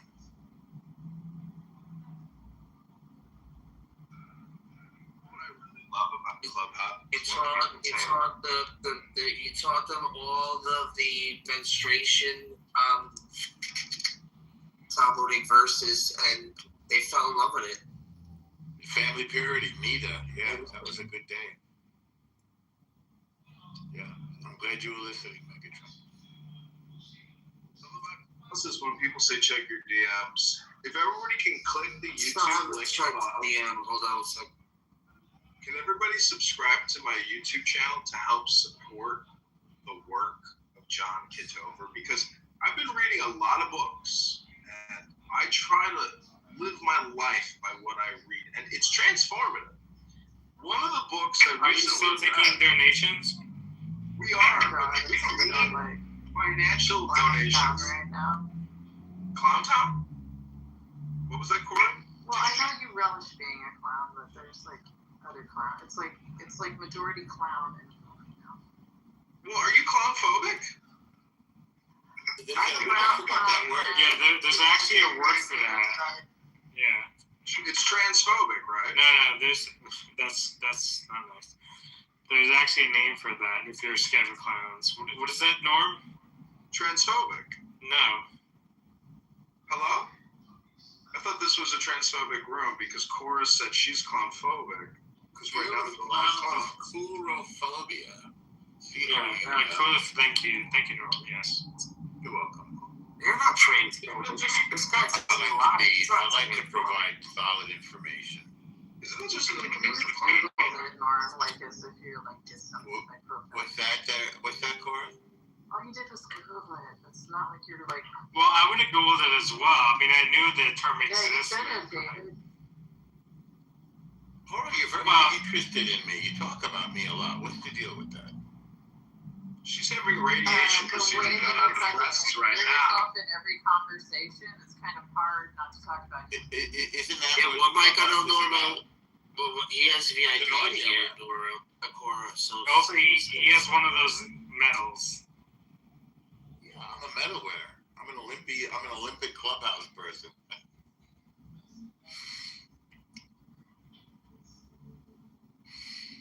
He's got more karma than you. And so does Daniel. I have 1,300 karma, and apparently that's too low. I don't know how much is a good karma. I asked certain people, and they wouldn't tell me their karma. Somebody told me their karma, and there was 2,500. So obviously, it's like asking somebody their weight. Like the first time I went to Bitcoin, I was like, "How many Bitcoin do you have?" And they all yelled at me. So apparently, I can't ask that either. You asked them how much Bitcoin they own? Why, certain people, yeah. I asked David, I got a question for you. You have 2 PhDs, one in math, etc. And so if we look at El Normo's karma points, which is at 10% or 0.1%, I want to ask you a statistic question. Can you tell us what the word magnitude means, David, relative to mathematics? Help. So math questions, I only take them based on how much money I'm going to make on the answer. So if you want to pay me, I mean, I will certainly answer your question. Okay, I'll give you $1 in the honor of the Reva if you could define the word magnitude to me. So for a question like that, I would request $150. You can cash at me anytime. Done. But I'll give you the money after you define magnitude. Okay, I will say. Well, with all due respect, I don't trust you enough for you to send me that. I can't. I mean, if Norm asked me that question, I would respect Norm. I would trust Norm enough that he would give me the money, but I don't respect him. With all due Why respect. can't I get a straight answer out of you anymore? Anymore? Have you ever been able to? Like, what are you talking about, John? Poorly impersonation. Don't you watch movies? It's from The Godfather. I haven't seen The Godfather since I was like 8 years old. Like, whatever. 8 years old? You were that young when you watched. No, Normo, Cora shared a very. Your parents should not have allowed you to watch that movie at 8 years old. Dude, I used to watch Falcon Crest all the time with my grandma. What is Falcon Crest? I don't know what that is. Oh, Normo, Cora was being sexually abused as a child and was being forced to suck. Whoa! I don't think you should say stuff like that. No, this is part of the room history now because we extra It's okay to like most dress it up casually. And I just say that It's my I was story to tell, John. well, I called it the Aristocrats. Cora just called it her trauma story because we don't know if it's real or not. But we do know when a man goes into a bathroom at Target, he's not hitting the bar. The trans man at Target doing a performative art show as a they, them, to me, Cora doesn't believe in national federal laws with regards to gender I mean, bathrooms. technically, non-binary people aren't trans. They're just kind of in the middle.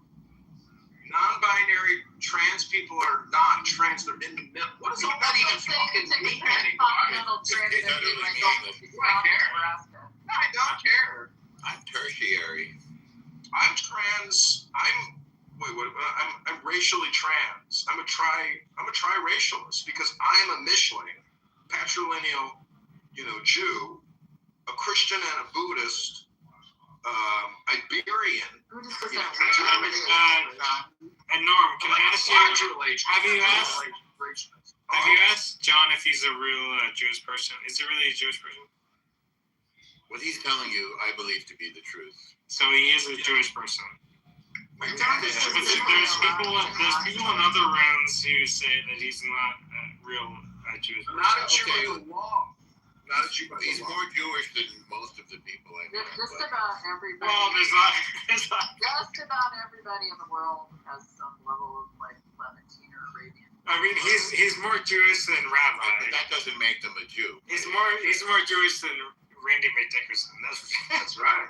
That's right. I'm just saying, much like it's easy to claim you're something. David, both my grandparents are Jewish. My dad is Jewish. My dad remarried a Jew.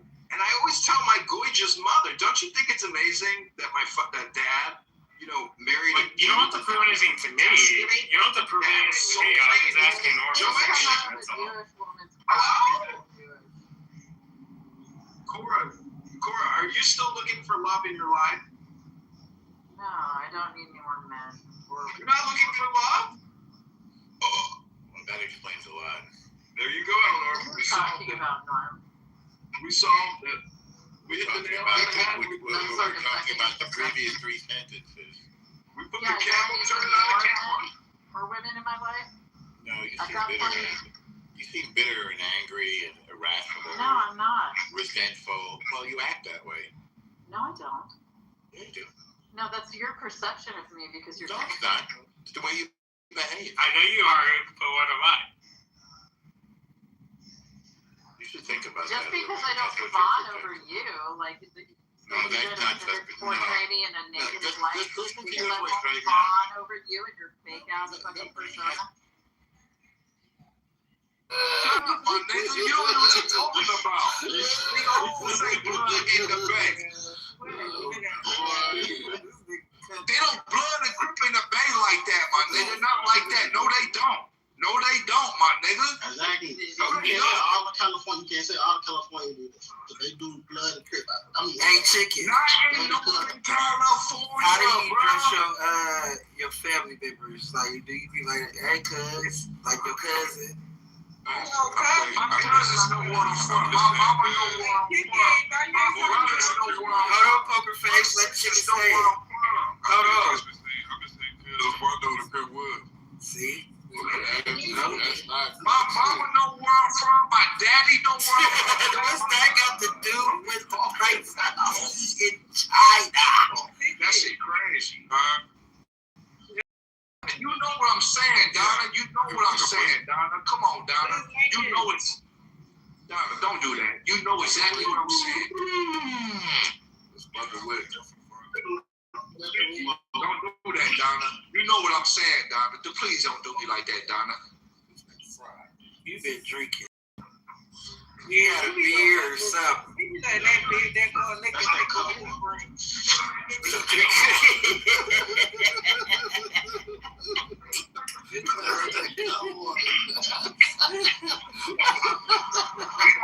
Stores like in Chicago, they got the 5-point stores.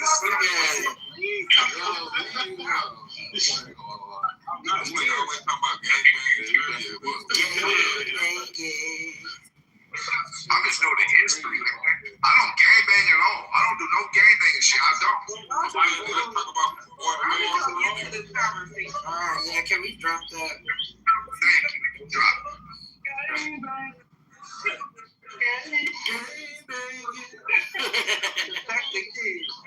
Donna, but I don't know why you playing like that, Donna, because you know what this shit. You know what I'm saying, though. You know what I'm saying. But Donna not gang. No, she's not. But you know what I'm saying, though.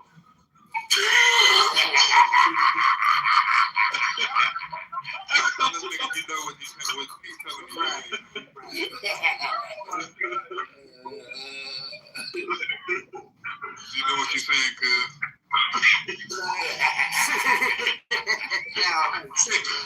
You heard that? Chicken. What's up, Chicken?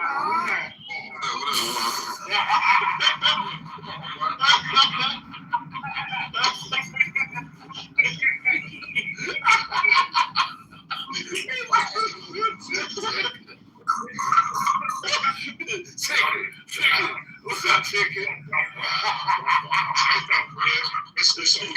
Y'all wild, man. Donna, she's from California, so Donna know what I'm saying. She can laugh on it, but when it come down to it, she knows. I know what you're saying, bro, but that's niggas ain't walking around talking about cuz. You're not gangbanging, my nigga. Some states in America, bro. You say cousin, bro, you from somewhere. You're from somewhere. You can't call your cousin cuz. Bro, it was cousins before Crips. Exactly, bro.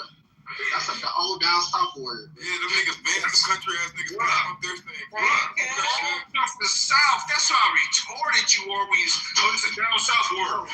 We all come from the south, my nigga. So why don't we hear everybody word again, bro? That's a dumb thing. Why you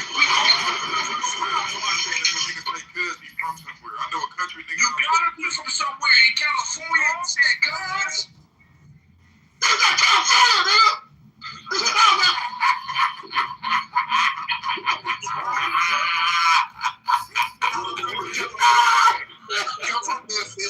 Come from Tennessee, where you from, and go to the hood and say guns or blood and see what happened. How many niggas ask you where you from? Right. Just do that then. Fuck it. Fuck what I'm saying. Just do it. Hey.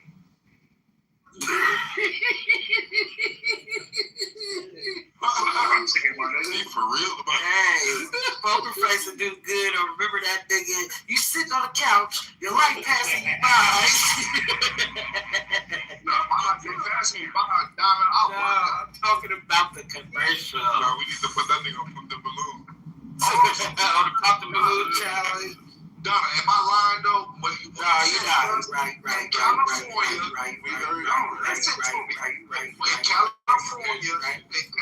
if you walk around talking about cousin blood, you are representing. Hey, this is Jerry's birthday. We talk about Jerry's birthday. All right, let's do that. Happy birthday, Jerry. Happy birthday, Jerry. Appreciate it. Hey, y'all think California is so hard? Y'all can die. Everybody can die. We all die. Don't limit. Shit. We all die. Don't limit. We all die. We're born to die. We're born to die. We're all born to die. I think this nigga weird. I ain't no born to die. Y'all can die. We're all born to die. You not hard, nigga. Y'all not hard. I'm not hard. I'm not saying that. I'm not even saying that. No limit. No limit. Much love, respect. You know I'm not be coming at you like that. Think of it. All right, well, I'm gonna be quiet. what? Don't let me all be quiet. Fuck You it. don't gotta be quiet. People Yeah, don't fuck the be Packers. Fuck the Packers then. Fuck them. That's like that. We tell other teams. Fuck the Packers. Fuck them. All right. I'm still a Green Bay fan though. What that So 50 fuck. best shit? What up, cuz? What? What up, Glenn? What? Ain't nobody do nothing to him. 50 Cent got money, so he bought, like, he can go to LA in certain sections. He got bread. I can't go to, I'm from California. I know there's certain sections I can't even go to. I can't. Happy birthday, James. Happy birthday. Hey, bro, you sound homesick, my nigga. You might as well just go home, my nigga. No, I don't want to go to that bullshit, my nigga. Bro, okay. Just fuck that bullshit. Fuck that shit, my nigga. I ain't gonna lie to you. Fuck that shit. Happy birthday, Jiggle on the nerves. I did my time. Hey, check it. I did my time. I did everything I was supposed to do when I was young. I did it all. I'm good, bro. I'm Let's good. talk about pizza. I was a pizza. Oh, Miss Pizza Hut. Miss Pizza Hut. That's what you want to talk about? Huh? Pizza. What? Pizza. He said pizza. I'm talking about the pizza like food, not the little corny dick.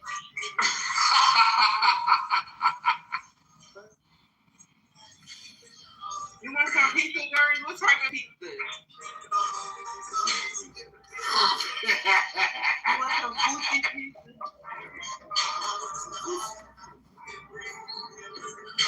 Yo, I'm like in limbo. I don't know what to eat. Yeah, I don't know what I want to eat either. Figure it out. No limit, you always eat. How you don't know what to eat? No limit, you always eat. That don't even make no sense. You gotta eat to live. Did you eat today? Of course I ate this. I ate this So morning. what's the problem? Did I eat? Oh, what the fuck? I ate this morning. Of course I'm going to eat. Oh, okay then. So I'm saying, what's the problem when I'm eating? You always eat. Did you eat today?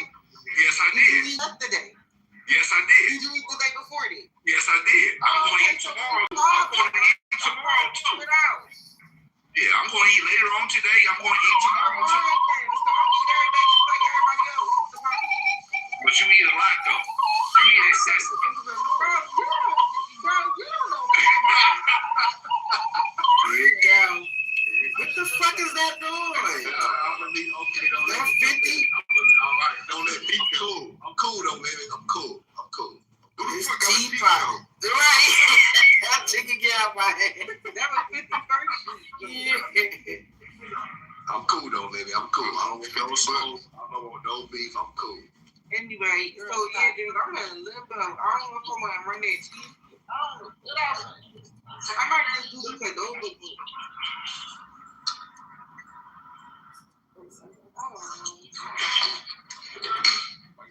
I'm on my way to hungry, I guess.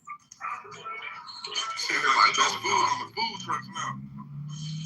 Nah, for real. Them shit's always been on the food truck. Hey, but what I do know though, like for real, like when you go to a real, like you go to a real authentic restaurant and you eat one good meal, you don't be hungry for a while. I noticed that you don't be hungry for a minute. I just had a taco egg roll.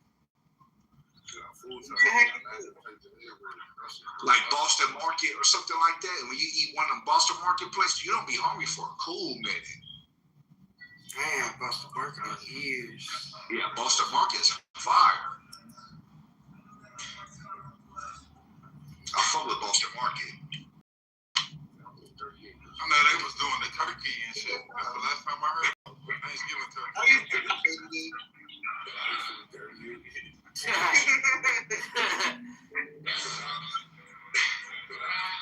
Boston Market, fuck IHOP and Denny's. But if you eat like a Boston Market or a restaurant, something similar to that, or Lolo's Chicken or something, you don't be hungry for a long time. You just don't.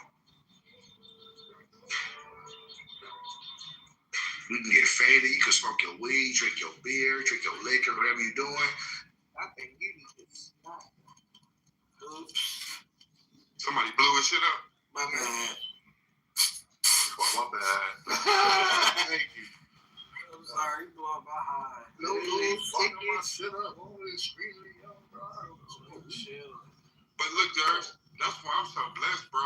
That nigga got wet brain. That what it is? My mama, when niggas be doing when niggas be doing repetitive shit like that, bro. I got a cousin, he'll tell you the same story for 10 minutes. Man, That'll get mad when you I was in my head wondering, like, damn, is something wrong with this nigga? I just was thinking it. Like, I couldn't do it. He started making me nauseated. Like, you know, like how repeat itself. You really see what I sent you on your DM, Donna? Yeah, I see that shit. I did. This nigga. I'm trying to give him a chance, but that shit was getting blowing me. He was not about to stop talking. Yeah, that repetitive shit, I can't take that shit. What's up, my nigga? You still want to kill me? We cool. I gotta come to Chicago, man. I need a pass. Don't kill me. Don't kill me. What's up about to kill you? Oh, okay, that's good. We friends then, nigga. That's chicken, right? We friends, though. Right. Don't kill me, bro. Don't kill me, bro. I fuck with you. Let me look up something on TikTok and see if we eat. This bitch right here, this the problem. She's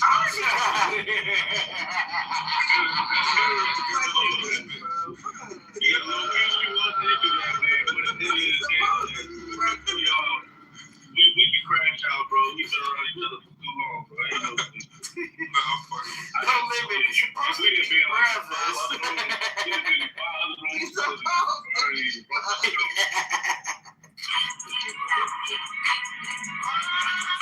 Oh, damn, y'all can hear it, can't y'all? Yeah, that loud, goofy shit. I hate that song. Eat, bitch, shut up. You heard that song before, Jared? A little bit, but I ain't never heard the old shit. Man. I'm tired of these new cheesy ass songs. Niggas make it, man. I'm 16 right now. I don't know.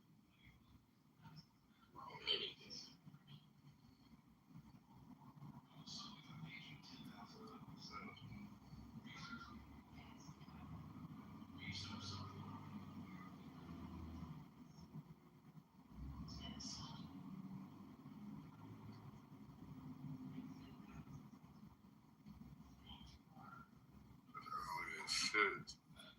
Fuck.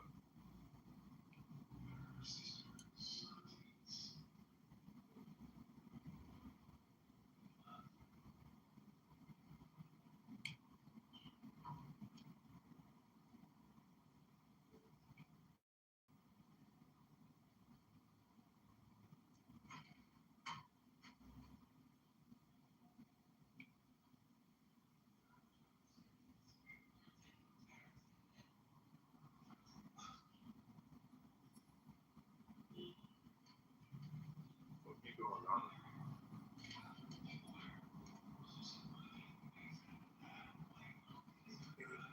Ordering for the household cleaning shit, fun shit.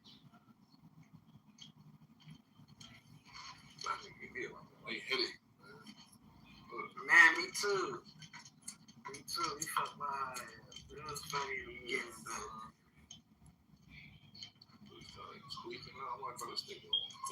Yeah, kept saying the same shit over. Yeah, he off something for sure.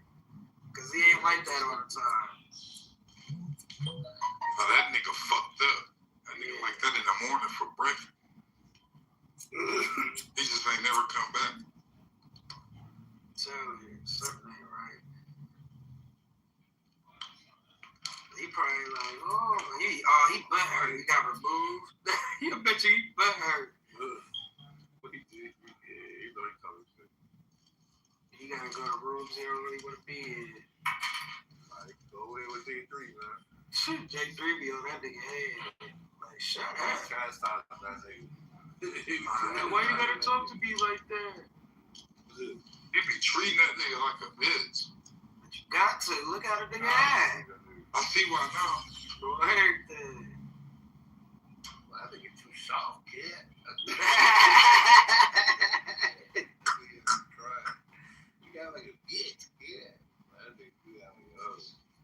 That day, I'm glad it was that matter of fact, it was that day Ronnie pulled up on Skywalker. Skywalker did that whole shit and dipped off. And you want to think we don't have the phone and shit. This nigga over at Skywalker home the next day and a couple days later. They told me, I respect you. I'm like, what you respect this? Nigga, fool, he got the fucking stage. Bitch ass nigga over here lying. He said what you respect him on stage like a kid. Kissing that. I'm like, man, get your man, man. He out here doing bad. Doing bad. What's wrong with that nigga? I can take you look and say, what, cat? So you know what they tell a nigga, you respect him. They tell that nigga a bitch.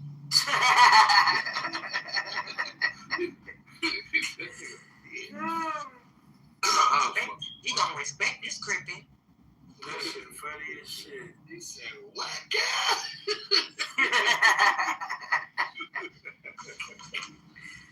You know what they tell you respect him right now. That's your home. I said, man, good act like a mark.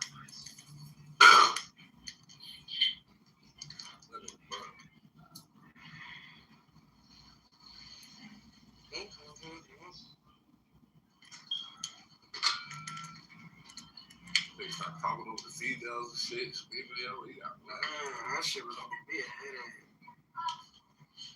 Damn, D ain't got nothing to smoke out of.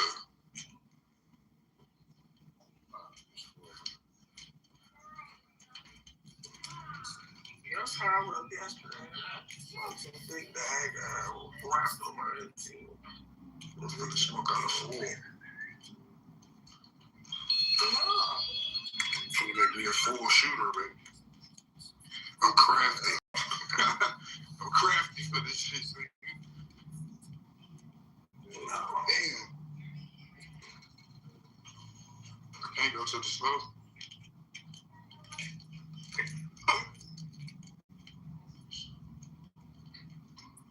Got this shit called slow commotion. It's making me real slow.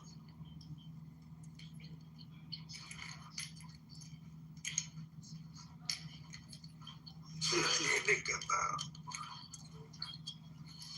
Smoking tea and stuff.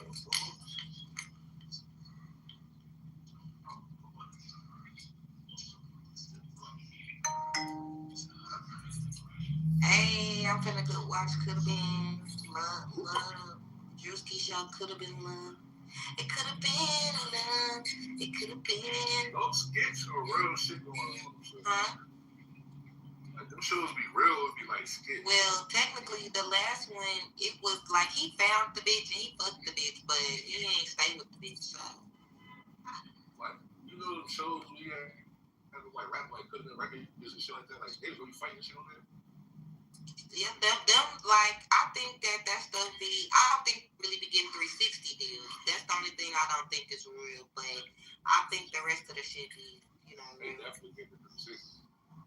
I don't know, cause that one dude that I feel like he be playing, cause when he first came on there, he kept saying, "Bro, you ain't paid me since the show." Like he kept saying, like he ain't paid him, but he keep doing like so. I don't know. I think it's very, if you're a good artist, he'll give you a little deal, but if you just like retarded, because what he really do, he praying on motherfuckers with mental health problems. Yeah, he really do though. He can have a special needs kid over there. I said, light skin baby, he all types of things. The one with the fucked up eyes, right? Yeah. Hey, but if you good enough for people to not pay attention to you, yeah, you go use your head. Like that, the ugliest rapper alive. I think that's so funny.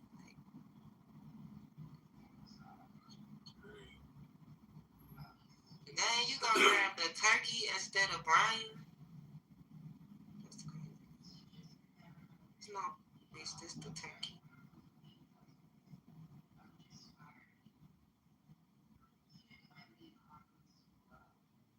He's talking, but I swear to God, I thought dogs could breathe underwater. Goodbye.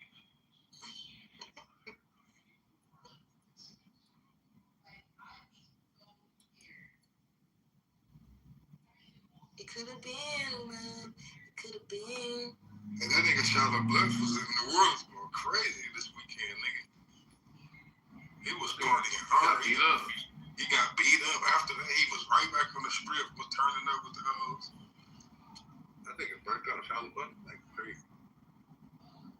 He's some type of gang man too.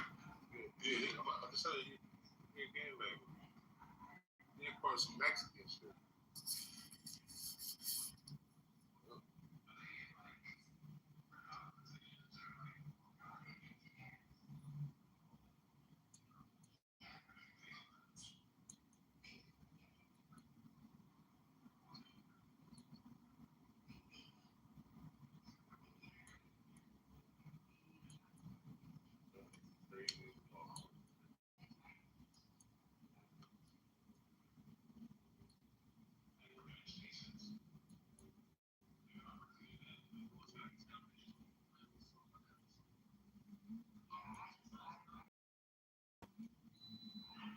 Yes, that look good.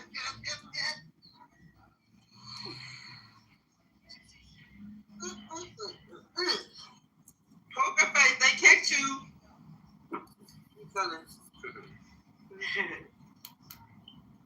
They kicked him for real. Oh man, I think the actor.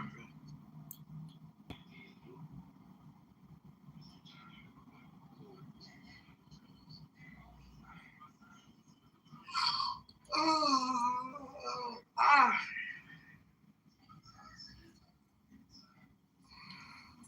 Could have been love. Could have been.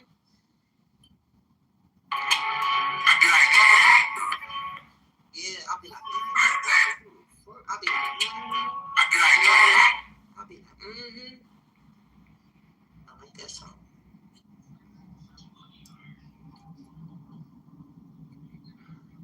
I can't believe this. That nigga that was on that fucking show with Ray J, the Love Show, now he on Bad Boy.